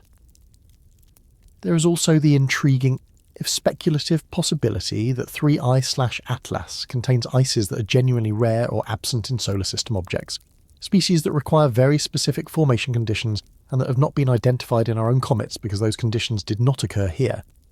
Formaldehyde ice, for instance, or methanol ice, or complex organic polymers that form through prolonged low-temperature chemistry in dense molecular clouds. These would not necessarily be detectable through standard spectroscopy if present in small amounts, or if their spectral features overlap with more abundant species, but their sublimation could still affect the comet's behaviour. contributing to outgassing and non-gravitational forces in ways that models based solely on water, carbon dioxide, and carbon monoxide would miss. The difficulty in testing these possibilities lies in the limitations of remote observation. Spectroscopy can identify molecules by their absorption or emission features, but only if those molecules are abundant enough and their features strong enough to stand out above the noise. For a faint distant comet like 3I/Atlas, most spectroscopic observations are limited to the brightest features: water and its dissociation products, carbon monoxide. Perhaps a few others, trace species, even if present, might remain undetected. Measuring isotopic ratios requires even higher signal to noise and is feasible only for the most abundant molecules. The full chemical inventory of the comet remains largely unknown. One irony is that the possibility of exotic ices makes the glitch both more interesting and harder to resolve. If the comet's composition were identical to solar system norms, the glitch would be easier to explain, some combination of shape, rotation, and standard outgassing. But if the composition differs significantly, then the parameter space expands enormously, encompassing a wide range of possible volatile mixtures, each with different sublimation temperatures, outgassing rates, and thrust profiles. Narrowing that parameter space requires data that are difficult or impossible to obtain. Another irony: we classify these ices as exotic from our parochial solar system perspective. But in the broader galactic context, they might be perfectly ordinary. The solar system's chemical composition is one realization among countless others, shaped by the particular mix of elements present in the molecular cloud from which the Sun formed. Other stars, other clouds, other disks might routinely produce comets with higher nitrogen or methane content, comets for which what we call exotic is simply normal.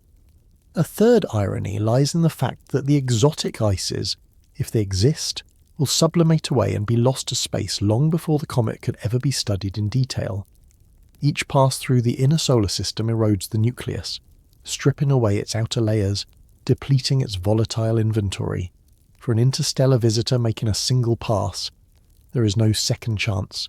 Whatever secrets the ice holds will be revealed, if at all, only through the faint signals captured during this brief observing window. The comet continues, its exotic ices, if they exist, sublimating into the coma, mixing with more familiar molecules, creating a chemical tapestry that no instrument has yet fully read. Tidal stress and structural memory are concepts borrowed from the study of planetary satellites and close-passing asteroids, but they apply with equal relevance to cometary nuclei approaching the Sun. Tidal forces arise whenever a body experiences a gravitational field that varies across its extent. The side closer to the massive object feels a stronger pull than the side farther away, creating a differential force that attempts to stretch the body along the line connecting it to the mass. For planets orbiting stars, or moons orbiting planets, these tidal forces are a constant presence, gradually circularizing orbits, synchronizing rotation periods, and in extreme cases, generating internal heating through tidal flexing.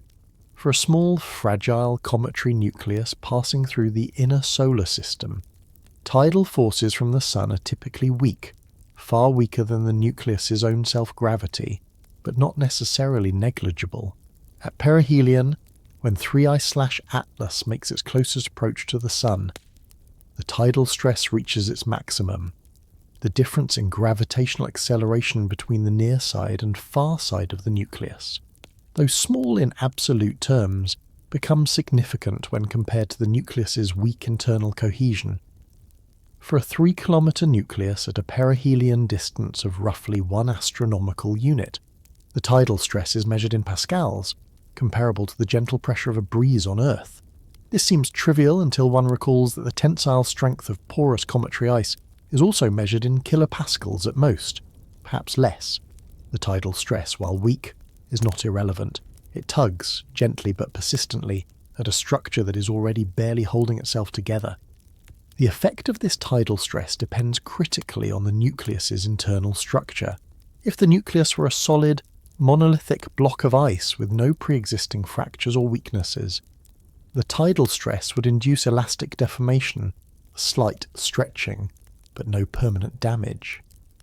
The nucleus would flex imperceptibly as it approached perihelion, then relax as it receded, with no lasting consequences. But cometary nuclei are not solid blocks. They are porous, fractured, heterogeneous assemblages of ice and dust, riddled with voids and weaknesses. Within such a structure, tidal stress acts not uniformly but preferentially along pre-existing fault lines, widening cracks, propagating fractures, and potentially triggering mechanical instabilities that alter the nucleus's shape or internal configuration. This is what is meant by structural memory. The nucleus carries within it a history of past stresses and strains, encoded in the pattern of fractures, the distribution of voids, the arrangement of denser and less dense regions. When new stresses are applied, tidal forces from the sun, centrifugal forces from rotation, pressure from subsurface gas build-up, the nucleus responds not as a pristine, homogeneous body, but as one whose response is shaped by its history. Old fractures widen before new ones form. Weak zones fail preferentially. The structure remembers, in a mechanical sense, the forces it has experienced before. For 3I/Atlas, this structural memory might extend back millions of years, to the comet's ejection from its home system, or to subsequent encounters with interstellar debris.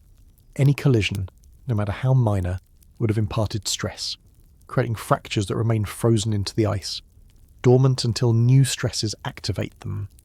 Thermal cycling, though minimal in the cold of interstellar space, could also have contributed, as temperature gradients between the surface and interior induce differential expansion and contraction, even the slow accumulation of cosmic ray damage, which weakens the crystalline structure of ice over time, might have left the nucleus more susceptible to fracture than it would have been when it first formed.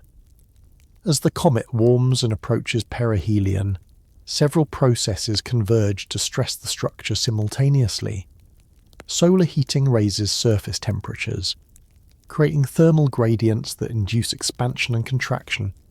Sublimation removes mass from the surface unevenly, altering the distribution of weight and changing the stress pattern. Outgassing produces pressure within the nucleus as gas generated at depth migrates toward the surface, pushing outward on the surrounding material, and tidal forces from the sun add their own contribution, small but persistent, pulling the nucleus into a slightly elongated shape. The cumulative effect of these stresses can be sudden structural changes. The collapse of a void, the opening of a new vent, the slumping of an overhang, the separation of a loosely bound fragment. Each such event alters the nucleus's mass distribution, shifts its center of mass, changes its moment of inertia, and potentially affects its rotation state. If outgassing vents change location or orientation as a result of structural shifts, the pattern of non-gravitational forces changes as well, producing variations in the trajectory that are difficult to predict without knowing the internal structure in detail.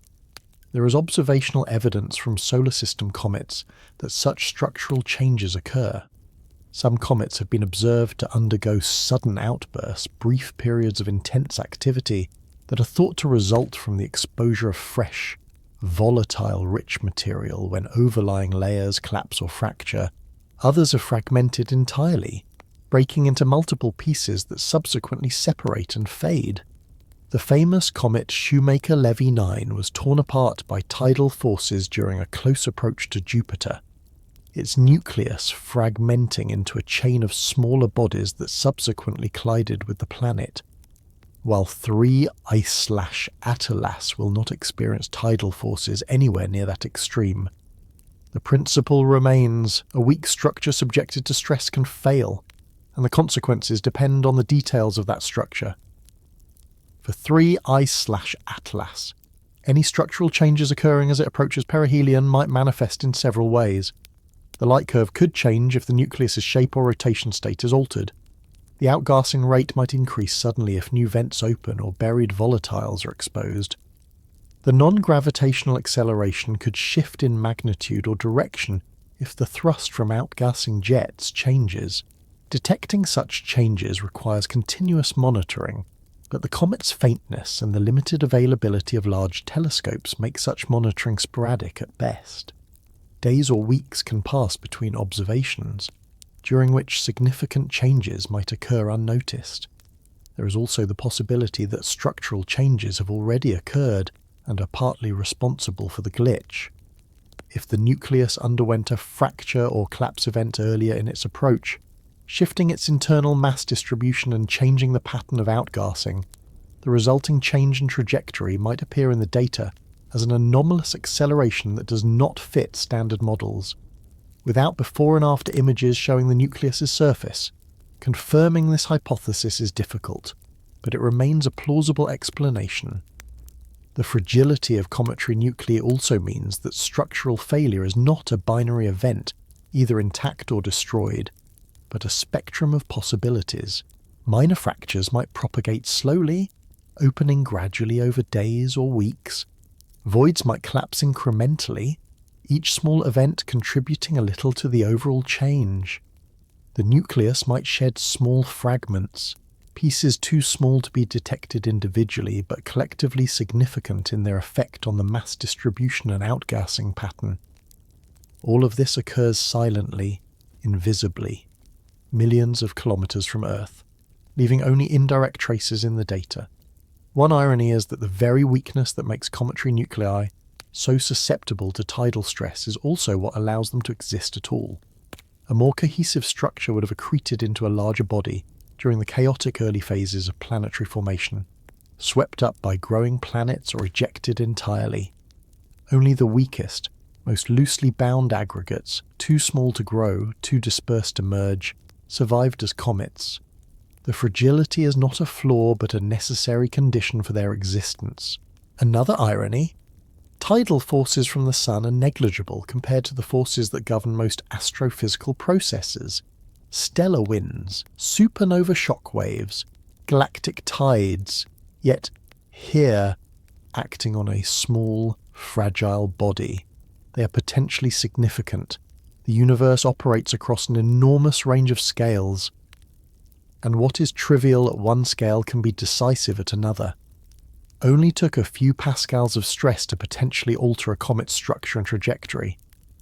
A third irony lies in the difficulty of predicting structural failure.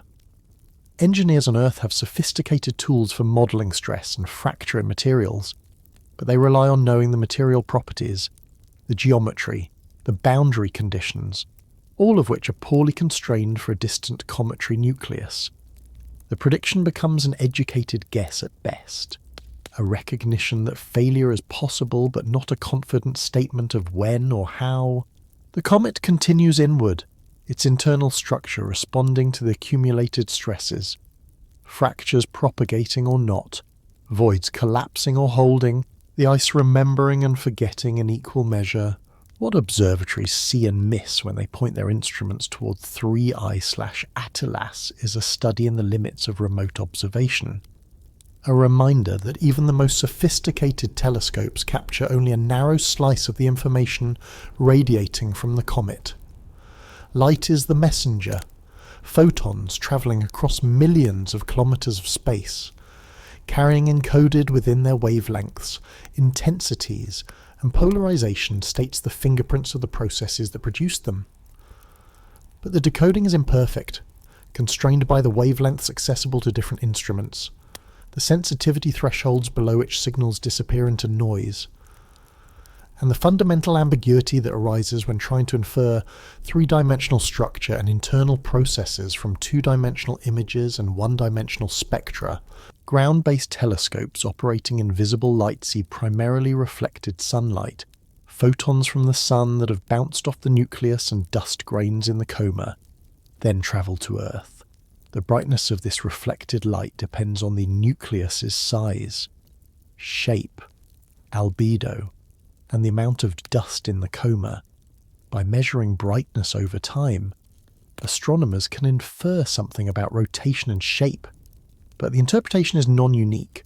Different combinations of shape, albedo, and viewing geometry can produce similar light curves. The nucleus itself is typically unresolved, appearing as a point source even in the largest telescopes, so details of surface morphology, craters, fractures, active vents remain invisible. The comet is reduced to a single pixel, its complexity collapsed into a single brightness measurement. Spectroscopy adds another dimension. Dispersing the light into its constituent wavelengths and revealing the absorption and emission lines produced by molecules in the coma, water vapour, hydroxyl radicals, carbon monoxide, cyanide, and other species each have characteristic spectral signatures that allow their identification and, with careful calibration, quantification. But spectroscopy samples only the coma, not the nucleus. What sublimates from the surface immediately begins to interact with sunlight. Photodissociation breaks molecules apart. Fluorescence excites them into higher energy states. Collisions redistribute energy. The coma composition is thus a transformed version of the nucleus composition, modified by chemistry and physics that occur in the seconds and minutes after sublimation. Inferring the nucleus's true volatile inventory from coma spectra requires modelling these processes, introducing uncertainties that compound with distance and faintness. Infrared observations, conducted either from ground-based telescopes at certain wavelengths, where Earth's atmosphere is transparent, or from space-based instruments above the atmosphere, reveal thermal emission, photons emitted by the comet itself due to its temperature. This thermal radiation carries information about surface temperature, which in turn constrains the balance between absorbed solar energy and emitted infrared energy. By fitting thermal models to the observed infrared brightness, astronomers can estimate the nucleus's size and albedo more reliably than from visible light alone, breaking some of the degeneracy between size and reflectivity. But thermal observations are challenging. The comet is faint in the infrared, and observing time on the few space-based infrared telescopes capable of detecting it is precious and heavily oversubscribed. What remains largely inaccessible is the deep interior. No electromagnetic radiation penetrates kilometres into the nucleus and escapes to be detected. The subsurface, where unprocessed primordial ice might reside, where temperature gradients drive sublimation, where structural weaknesses accumulate, is hidden from direct observation. All inferences about the interior are indirect, derived from surface phenomena, outgassing rates that suggest subsurface volatile reservoirs, brightness changes that hint at exposed fresh material, trajectory perturbations that reveal the integrated effect of forces whose origins lie beneath the surface. It is like trying to understand the interior of a building by watching people enter and exit, observing the lights in the windows, and measuring how the building's foundation shifts under load. Informative, but incomplete. Radio observations offer a different window. At millimetre and submillimetre wavelengths, certain molecules emit strongly through rotational transitions, and these emissions are less affected by photodissociation than optical emissions, providing a more direct measure of the molecules escaping from the nucleus. Carbon monoxide, in particular, emits strongly in the submillimetre, making it detectable even when other species are difficult to observe. Radio interferometers can also provide spatial resolution, mapping the distribution of gas in the coma and potentially identifying where jets originate on the nucleus. But radio observations require large, specialised facilities, arrays of linked telescopes like ALMA in Chile, and even these struggle to detect faint, distant comets. Observing time is competitive, and 3I/Atlas must compete with galaxies, star-forming regions, and other targets for access. Polarimetry, which measures the polarization state of reflected light, offers clues about the size distribution and composition of dust grains in the coma. Dust scatters light differently depending on particle size, shape, and composition, imparting a characteristic polarization signature. For 3I/Atlas, polarimetric observations could help distinguish whether the dust is fluffy and porous, as expected for primitive cometary material, or more compact and processed. But polarimetry requires high signal-to-noise, and the comet's faintness makes such measurements difficult. Ultraviolet observations, accessible only from space, can detect emissions from hydrogen and oxygen atoms produced by the photodissociation of water, a measure of water production rate that complements the visible and infrared observations. The hydrogen coma, in particular, extends far from the nucleus, creating a vast cloud that is invisible at optical wavelengths but prominent in the ultraviolet. Mapping this hydrogen cloud provides information about the total water production over time, integrated across the comet's approach. But ultraviolet observatories are few, and their time is allocated sparingly. What all these observations share is that they sample the comet at a single moment, or at best, a sequence of isolated moments separated by hours, days, or weeks. Continuous monitoring is impossible. The comet sets below the horizon, daylight intervenes, weather obscures the sky. The telescope is scheduled for other targets. The comet's evolution is thus reconstructed from snapshots, like inferring the plot of a film from a handful of still images. Changes that occur between observations might be missed entirely, and phenomena that are transient, a brief outburst, a sudden shift in rotation, might go undetected if they happen to occur when no telescope is watching. There is also the issue of selection bias. Observers tend to focus on the brightest, most active comets because they're easier to study and more likely to yield interesting results. Faint comets like 3E/Atlas, while scientifically valuable, are harder to justify in competitive proposals for telescope time, especially when the potential discoveries are uncertain. As a result, the observational coverage is sparse, concentrated around a few key dates near perihelion or during favourable viewing geometry, but leaving long gaps in between. One irony is that astronomers have at their disposal some of the most sophisticated instruments ever built. Telescopes with mirrors tens of meters across, detectors sensitive to single photons, spectrographs capable of resolving wavelengths to parts per million, yet they still cannot see most of what is happening on and within the comet. The tools are powerful, but the target is small, distant, and intrinsically faint. The universe does not adjust its scale to match human capabilities. Another irony, the comet is transparent in its emissions, broadcasting information freely in every direction, yet much of that information never reaches us, absorbed by Earth's atmosphere. Lost in the background sky glow, or simply too faint to be detected above the noise, the comet speaks. But we hear only fragments, incomplete sentences in a language we're still learning to decode. A third irony lies in the timing.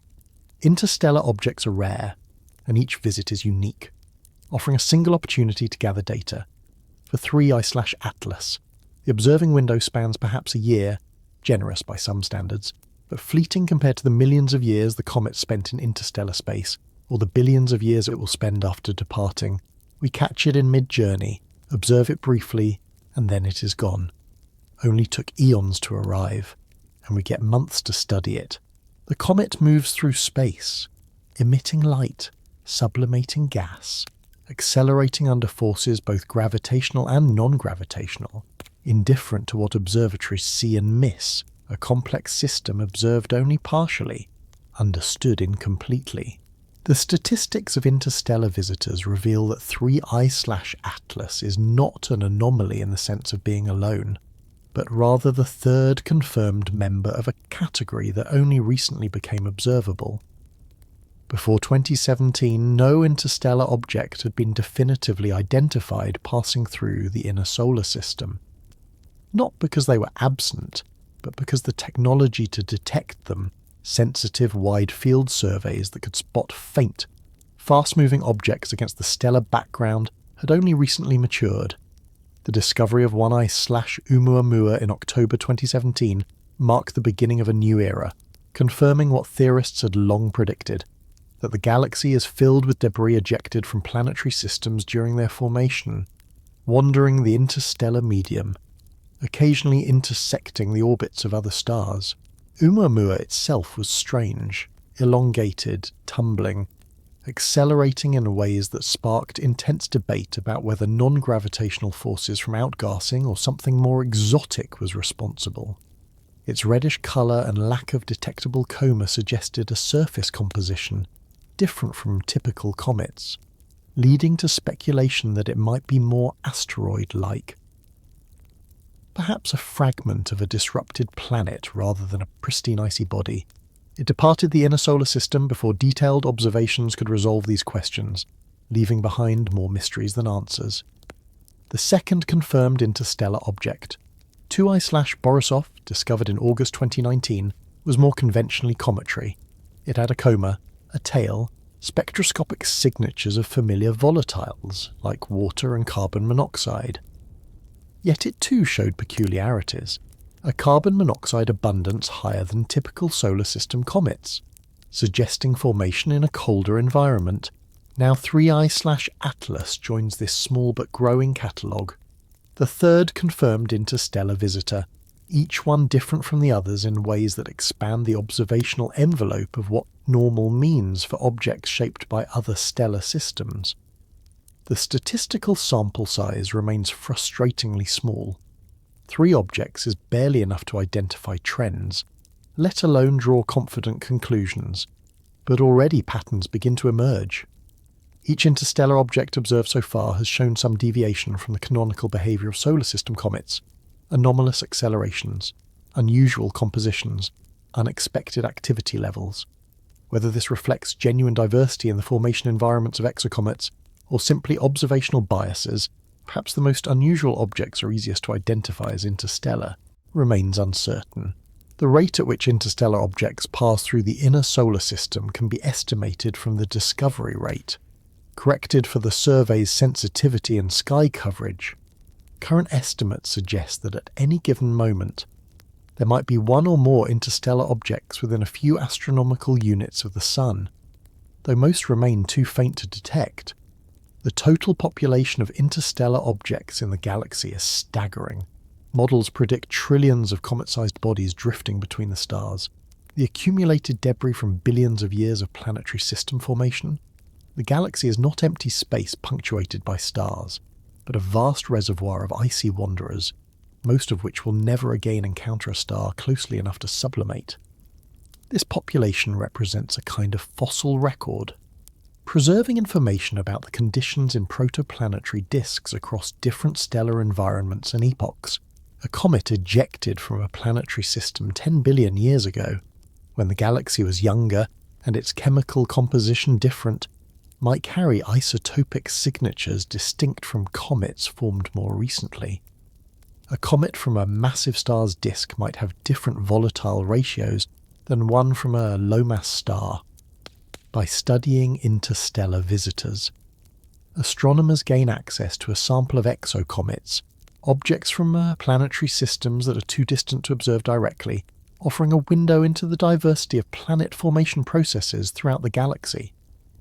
The diversity observed among the 3 confirmed interstellar objects hints at this broader variability. Oumuamua's elongated shape and lack of detectable volatiles suggest it might represent a different formation pathway, perhaps a fragment of a rocky body rather than a pristine comet. Borisov's high carbon monoxide abundance suggests formation in a particularly cold disk. 3I/Atlas's anomalous acceleration and possible exotic ices add another data point, suggesting yet another set of formation conditions. If each interstellar object is a sample from a different stellar environment, then the small observed sample already spans a surprising range of properties. There is also the question of what we're not seeing. Detection biases favour certain types of objects over others. Those that are intrinsically bright, either because they're large or because they're actively outgassing, are easier to spot. Inactive objects, those with little or no sublimation because they're too far from the sun or because their surfaces are mantled with dust, might pass through undetected. Similarly, very small objects, even if active, might remain below the sensitivity threshold of current surveys. The 3 confirmed interstellar objects might not be representative of the true population, but rather the easiest to detect subset. Theoretical models of planetary system formation predict that ejection rates should depend on the architecture of the system. Systems with massive planets close to the star should eject fewer comets than systems with distant giants, because close-in planets tend to scatter bodies inward toward the star rather than outward to interstellar space. Systems undergoing dynamical instabilities, periods when planetary orbits cross and gravitational interactions become chaotic, might eject large numbers of comets in a short time. The composition and properties of ejected comets should reflect the conditions in the outer disk where they formed. Colder disks produce more volatile-rich comets. Warmer disks produce more depleted ones. If the galaxy's interstellar comet population is indeed diverse, reflecting the full range of planetary system architectures and disk conditions, then each new detection adds crucial information. 3I/Atlas, with its glitch and its hints of unusual composition, becomes more than just an individual object. It becomes a representative of a class of exocomets formed under conditions slightly different from our solar systems. The glitch itself, frustrating as it is from a trajectory modelling perspective, might be typical of comets from that particular class, a signature of their formation environment encoded in their volatile inventory and internal structure. The statistical significance of 3 objects is limited, but it is 3 more than existed in the confirmed sample a decade ago. Each discovery refines the estimates of the interstellar object population, improves the predictions of encounter rates, and constrains the models of how planetary systems eject material. Surveys are improving, larger telescopes, more sensitive detectors, better algorithms for identifying fast-moving objects against the background sky. The discovery rate should increase, perhaps reaching several interstellar objects per year within the next decade. As facilities like the Vera Rubin Observatory come online and scan the entire visible sky repeatedly, one irony is that the galaxy has been filled with interstellar wanderers for billions of years, passing silently through our solar system unnoticed until the last few years. Humanity has been looking at the sky for millennia, but only now do we have the tools to recognize these visitors for what they are. The universe was always this way. Our perception has finally caught up. Another irony, each interstellar object is unique, shaped by a different star, a different disk, a different sequence of dynamical interactions, yet we categorize them collectively as interstellar objects, as if they were a uniform class. The diversity within the category might exceed the diversity among solar system comets, yet the small sample size prevents confident conclusions. Only took 3 examples to reveal that diversity exists. How many more will be needed to map its full extent? A third irony lies in the fact that these objects, ejected as failures or byproducts of planet formation, too small to grow into planets, too loosely bound to remain in their home systems, have become some of the most scientifically valuable targets in astronomy. What was discarded becomes treasure when viewed from another star system. The universe wastes nothing, only redistributes. The comet continues, one among countless trillions, distinguished only by the accident of its trajectory, bringing it close enough to a star, with observers who notice its passage. One conclusion the data supports, after all the observations have been analysed and the alternative hypotheses considered, is that the glitch in 3I/Atlas's trajectory likely signals internal structural change, something within the nucleus shifting, adjusting, reorganising in response to the stresses of warming and outgassing. This is not a definitive answer, not a solution that closes the book on the mystery, but rather the most plausible explanation consistent with the accumulated evidence. The anomalous acceleration, the irregular light curve, the early onset of activity, the directional peculiarities, all of these can be reconciled if the nucleus is undergoing changes in its internal configuration, fractures propagating, voids collapsing, buried volatile pockets being exposed, the spin state evolving as mass is redistributed. Internal structural change is not uncommon among comets, Solar system comets observed over multiple apparitions have shown evidence of surface evolution, new active areas appearing as overlying dust mantles are eroded away, old vents shutting down as their volatile reservoirs are exhausted, sudden outbursts that suggest the breaching of subsurface gas pockets. The nuclei themselves are fragile, and the stresses imposed by solar heating, rotation, and outgassing are sufficient to induce mechanical failure in materials that have the tensile strength of compacted snow. For 3I/Atlas, which may be even more fragile than typical solar system comets due to its interstellar exposure and possibly exotic composition, such structural changes might occur more readily or more dramatically. The scenario that best fits the observations is one in which the nucleus, as it warms and approaches perihelion, experiences progressive structural failure. Initially, when far from the Sun, only the most volatile ices, perhaps carbon monoxide or nitrogen, if present, begin to sublimate, producing weak outgassing that creates a faint coma and a small non-gravitational acceleration. As the comet moves closer and surface temperatures rise, water ice begins to sublimate more vigorously, but not uniformly. Some areas of the surface are more active than others, either because they have different compositions, different ice-to-dust ratios, or different orientations relative to the Sun. The asymmetric outgassing exerts torques on the nucleus, altering its rotation. If the nucleus was already in a complex rotation state, tumbling or precessing, the additional torques from outgassing might drive it further from stability, making the rotation even more chaotic. As the rotation changes, different regions of the surface come into sunlight, activating new vents and deactivating old ones, producing variations in the outgassing rate and direction that are difficult to predict. The non-gravitational acceleration, which depends on the net thrust from all active vents, varies accordingly, producing the observed trajectory deviations simultaneously. The thermal stresses from solar heating and the mechanical stresses from outgassing pressure cause fractures to propagate within the porous nucleus. Old weaknesses, perhaps dating back to the comet's ejection from its home system or to subsequent interstellar collisions, widen and extend. New fractures form where stress concentrations exceed the material's strength.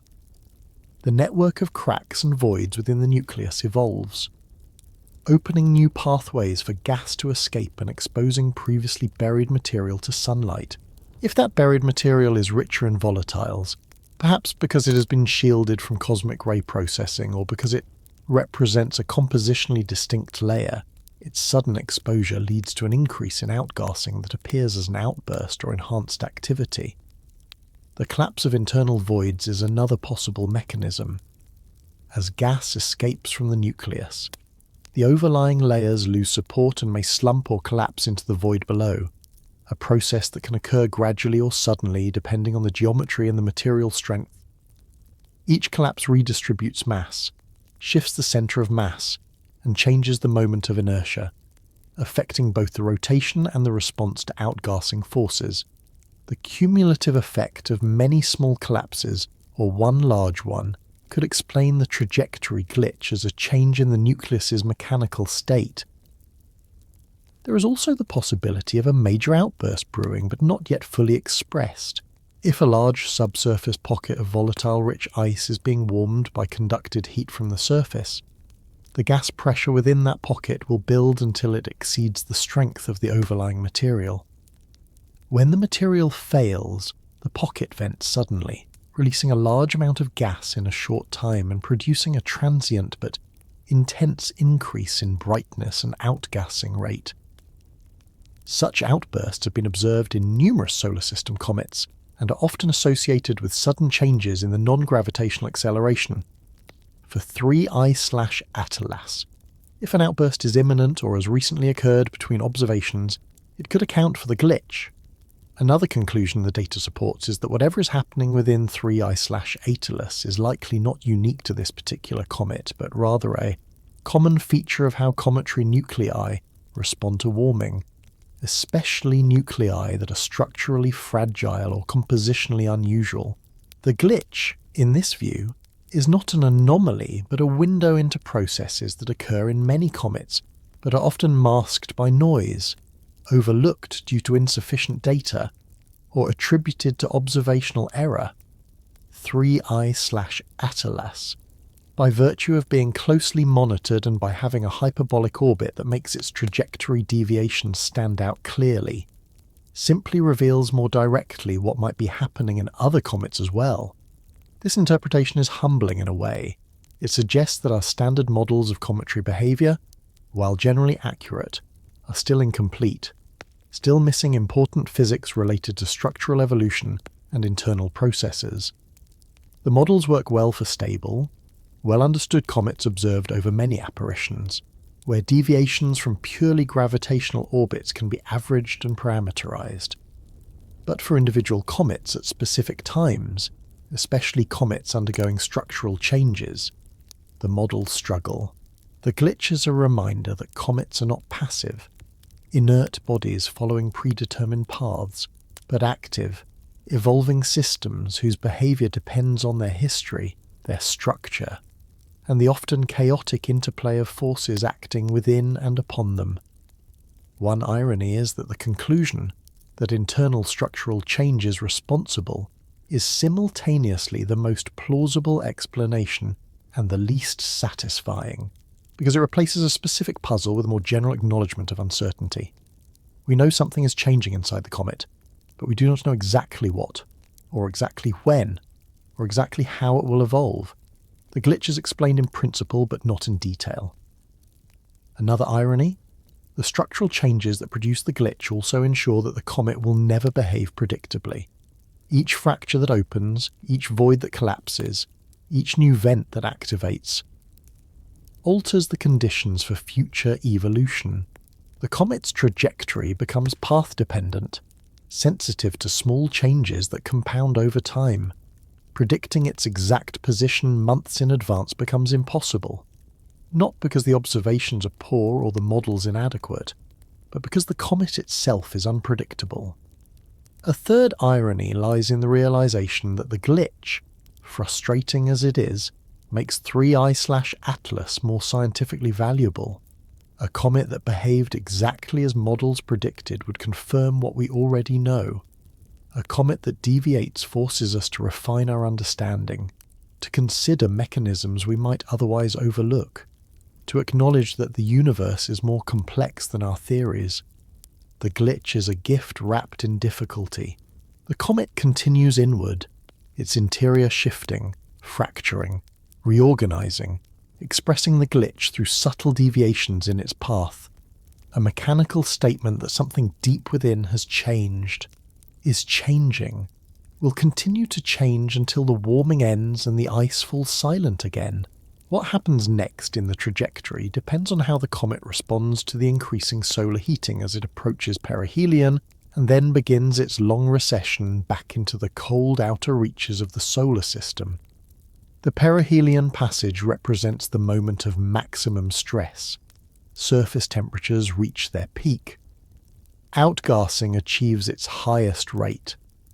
Tidal forces, weak though they are, maximize. And thermal gradients within the nucleus are steepest. This is the crucible in which the comet's structural integrity will be tested most severely. Some comets survive perihelion intact, their nuclei sufficiently cohesive to withstand the stresses. Others fragment, breaking apart into multiple pieces that subsequently drift apart along slightly different trajectories. Still others undergo major outbursts, shedding large amounts of material in sudden venting events but remaining coherent. Which fate awaits 3I/Atlas cannot be predicted with certainty, but the observations leading up to perihelion will provide clues. Observatories worldwide have coordinated to monitor the comet through this critical phase, allocating precious telescope time to capture data at key moments. The strategy is to observe frequently enough to detect changes, outbursts, brightness variations, shifts in coma morphology, while balancing the need to observe other targets and the limitations of weather, telescope availability, and the comet's position in the sky. As perihelion approaches, the comet becomes more active, brighter, and easier to observe. but it also moves faster across the sky and spends less time visible from any given location on Earth. The observing window is constrained by geometry. The comet cannot be observed when it is too close to the Sun in the sky, and after perihelion, it will begin to fade as it recedes, eventually dropping below the detection threshold. The trajectory predictions, continuously updated as new observations arrive, now incorporate a range of possible non-gravitational acceleration scenarios in the most conservative models. Where the acceleration is assumed to continue at its current level without sudden changes, the comet will pass perihelion at a specific predicted distance and time, then depart along a slightly altered hyperbolic path. But if the acceleration increases, perhaps due to an outburst or the exposure of more volatile rich material, the comet could pass perihelion slightly earlier or farther from the Sun than currently predicted. Conversely, if the activity decreases, perhaps because surface vents become choked with dust, or because the volatile reservoirs are depleted, the trajectory will adjust in the opposite direction. The range of possibilities is quantified in terms of uncertainty ellipsoids, three-dimensional regions of space within which the comet is predicted to be at a given time, with probabilities assigned to different locations within the ellipsoid. One key question is whether the nucleus will survive intact. Fragmentation is not uncommon. Several % of observed comets have been seen to break apart, either during perihelion passage or afterward. The process can be sudden, a complete disintegration over hours or days, or gradual, with fragments separating slowly and remaining loosely associated for weeks or months. The triggers for fragmentation are varied. Thermal stress cracking the nucleus along pre-existing faults, centrifugal force from rapid rotation exceeding the cohesive strength, internal gas pressure overwhelming the structural integrity, or tidal forces during very close solar approaches. For 3I/Atlas, the tidal forces are modest, but the other factors, thermal stress, rotation, gas pressure, remain relevant. If fragmentation occurs, it will be detectable through several signatures. The brightness might increase suddenly as fresh surface is exposed on the newly separated fragments, and multiple nuclei might become visible in high-resolution images, each surrounded by its own small coma. The overall coma morphology might change, developing multiple tails or fans corresponding to the different fragments. The trajectory will become more complex, as each fragment experiences slightly different non-gravitational forces depending on its size, rotation, and activity level. Observations taken before and after such an event would provide invaluable data about the nucleus's structure, composition, and mechanical properties, information that is difficult to obtain by any other means. Even if the nucleus survives intact, the perihelion passage will leave its mark. The outer layers of ice will be substantially depleted, especially the most volatile components. The surface will be further mantled with dust, the non-volatile residue left behind as ices sublimate, possibly creating a thicker, more insulating layer that will reduce activity on future approaches. If the comet were ever to return to the inner solar system, which it will not, internal structure will have been rearranged, fractures will have propagated, voids collapsed, and the distribution of remaining volatiles altered. The comet that emerges from perihelion will not be quite the same object that approached it, even if it remains a single coherent body. After perihelion, as the comet recedes and cools, outgassing will gradually decline. The non-gravitational acceleration will weaken, eventually becoming negligible as the comet moves beyond the distance where solar heating can drive significant sublimation.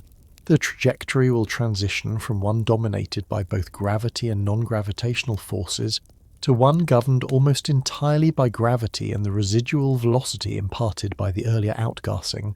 At this stage, the orbit determination will stabilize, uncertainties will shrink, and astronomers will be able to calculate the comet's ultimate departure trajectory with much higher precision.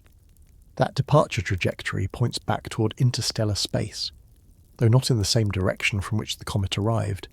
The Sun's gravity has bent the comet's path, and the non-gravitational forces have added their own deflection, so 3I/Atlas will leave the solar system on a different heading than it entered. The asymptotic velocity, the speed relative to the Sun at infinite distance, will be slightly different as well, either increased or decreased depending on whether the integrated effect of the non-gravitational forces was to accelerate or decelerate the comet along its orbit. These changes are small in absolute terms, but over the millions of years the comet will spend crossing the galaxy. They will determine where it goes next, which stars it might encounter, whether it will ever again pass close enough to a star to sublimate. Tracking the comet until it fades from view is a priority for the observing teams. The final observations, taken when the comet is faint and distant, will provide the best constraints on the departure trajectory, allowing astronomers to trace the comet's future path through the galaxy with as much precision as possible. This information is valuable not just for 3I/Atlas itself, but for understanding the population of interstellar objects as a whole, how they move, where they go, how their encounters with stars alter their trajectories over time. One irony is that the moment of greatest activity, perihelion, is also the moment of greatest uncertainty. The comet is changing rapidly, outgassing vigorously, possibly fragmenting, and the models struggle to keep up. Predictions made days in advance can be invalidated by sudden changes, only in hindsight. After the comet has cooled and the data have been fully analysed, will the perihelion passage be understood clearly? Another irony? We invest enormous effort to predict the trajectory precisely, yet the comet's behaviour depends on processes occurring deep within its interior, processes we cannot observe directly and can only infer from their external manifestations. The predictions are only as good as the assumptions underlying them, and those assumptions are always incomplete. A third irony lies in the transience of the observing opportunity.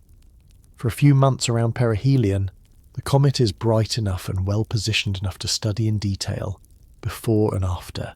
It is too faint, too distant, or too close to the Sun. The window opens, then closes, and what is not observed during that window is lost forever. Only took millions of years for the comet to arrive at this point, and we get a few months to watch what happens next. The comet continues, approaching perihelion, the trajectory tightening and bending under the Sun's gravity, the nucleus warming, sublimating, perhaps fracturing, indifferent to the predictions and the uncertainties. Following only the physics encoded in its structure and composition, the visitor departs into silence. A process that unfolds over months as 3I/Atlas recedes from the inner solar system, cools, and gradually fades from detectability. The departure is not a sudden event, but a slow diminishment. The coma shrinks as outgassing weakens.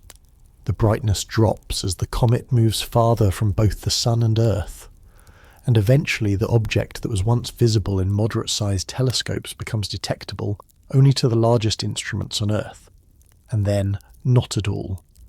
The comet does not vanish, it continues to exist, continues to move through space, but it passes beyond the threshold of observation, returning to the invisibility it knew for millions of years before entering our solar system. This fading is governed by simple geometry and physics. Brightness falls off with the inverse square of both solar distance and Earth distance. Twice as far from the Sun means 1/4 the illumination, and twice as far from Earth means 1/4 the received light. Outgassing declines even more steeply, as the sublimation rate drops exponentially with decreasing temperature.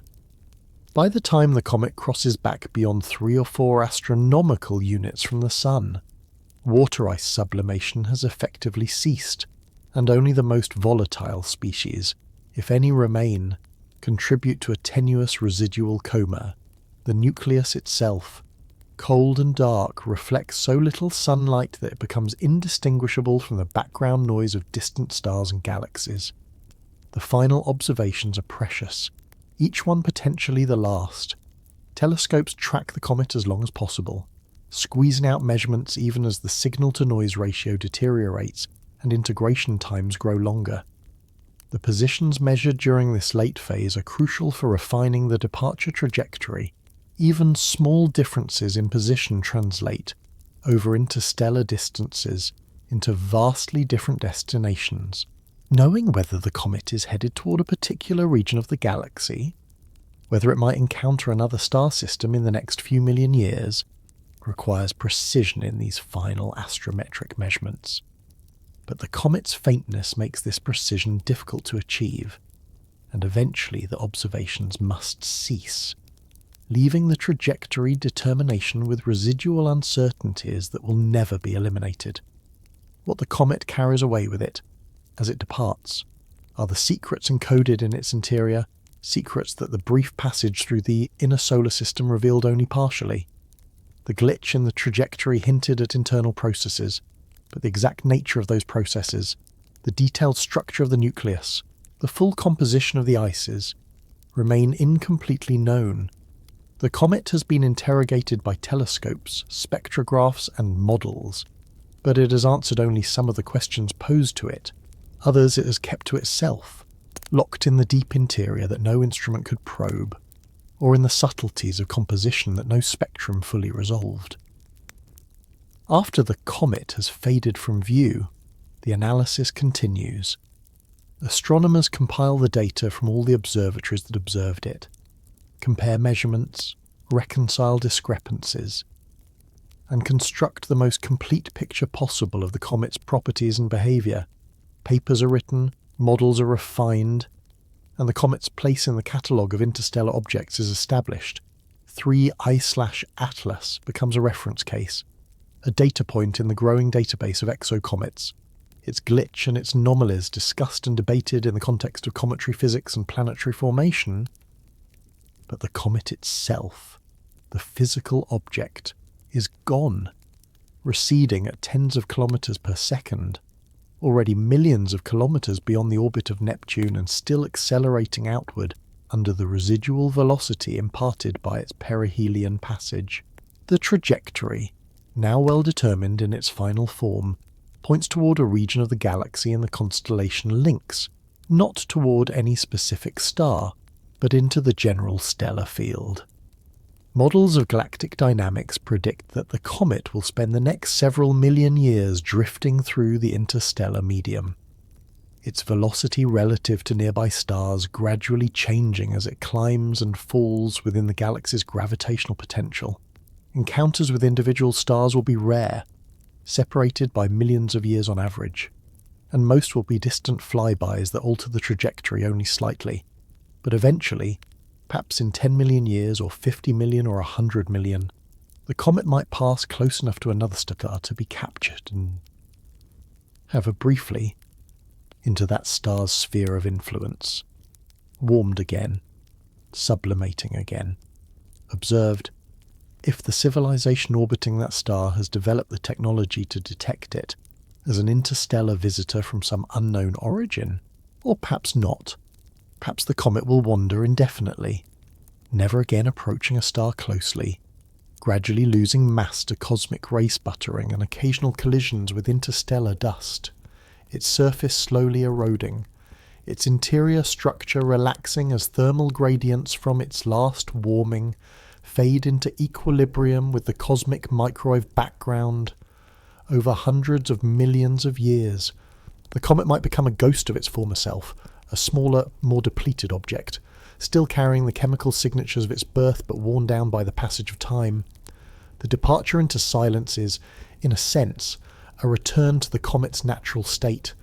The weeks or months it spent in the inner solar system, warmed and active, represent an anomaly in its existence, a brief interruption of the cold dormancy that characterizes most of its lifetime.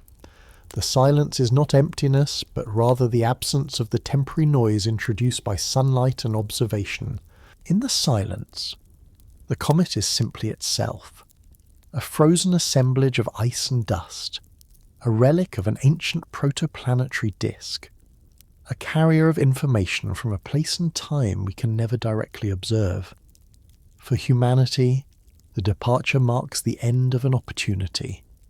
Unlike solar system comets, which return periodically and can be observed again and again, refining our understanding with each apparition, 3I/Atlas will never return. The data collected during its passage represent the entirety of what we will ever know about this particular object. Future missions might visit other interstellar objects, spacecraft launched in time to intercept them, carrying instruments for close-up study, but 3I/Atlas is not among them.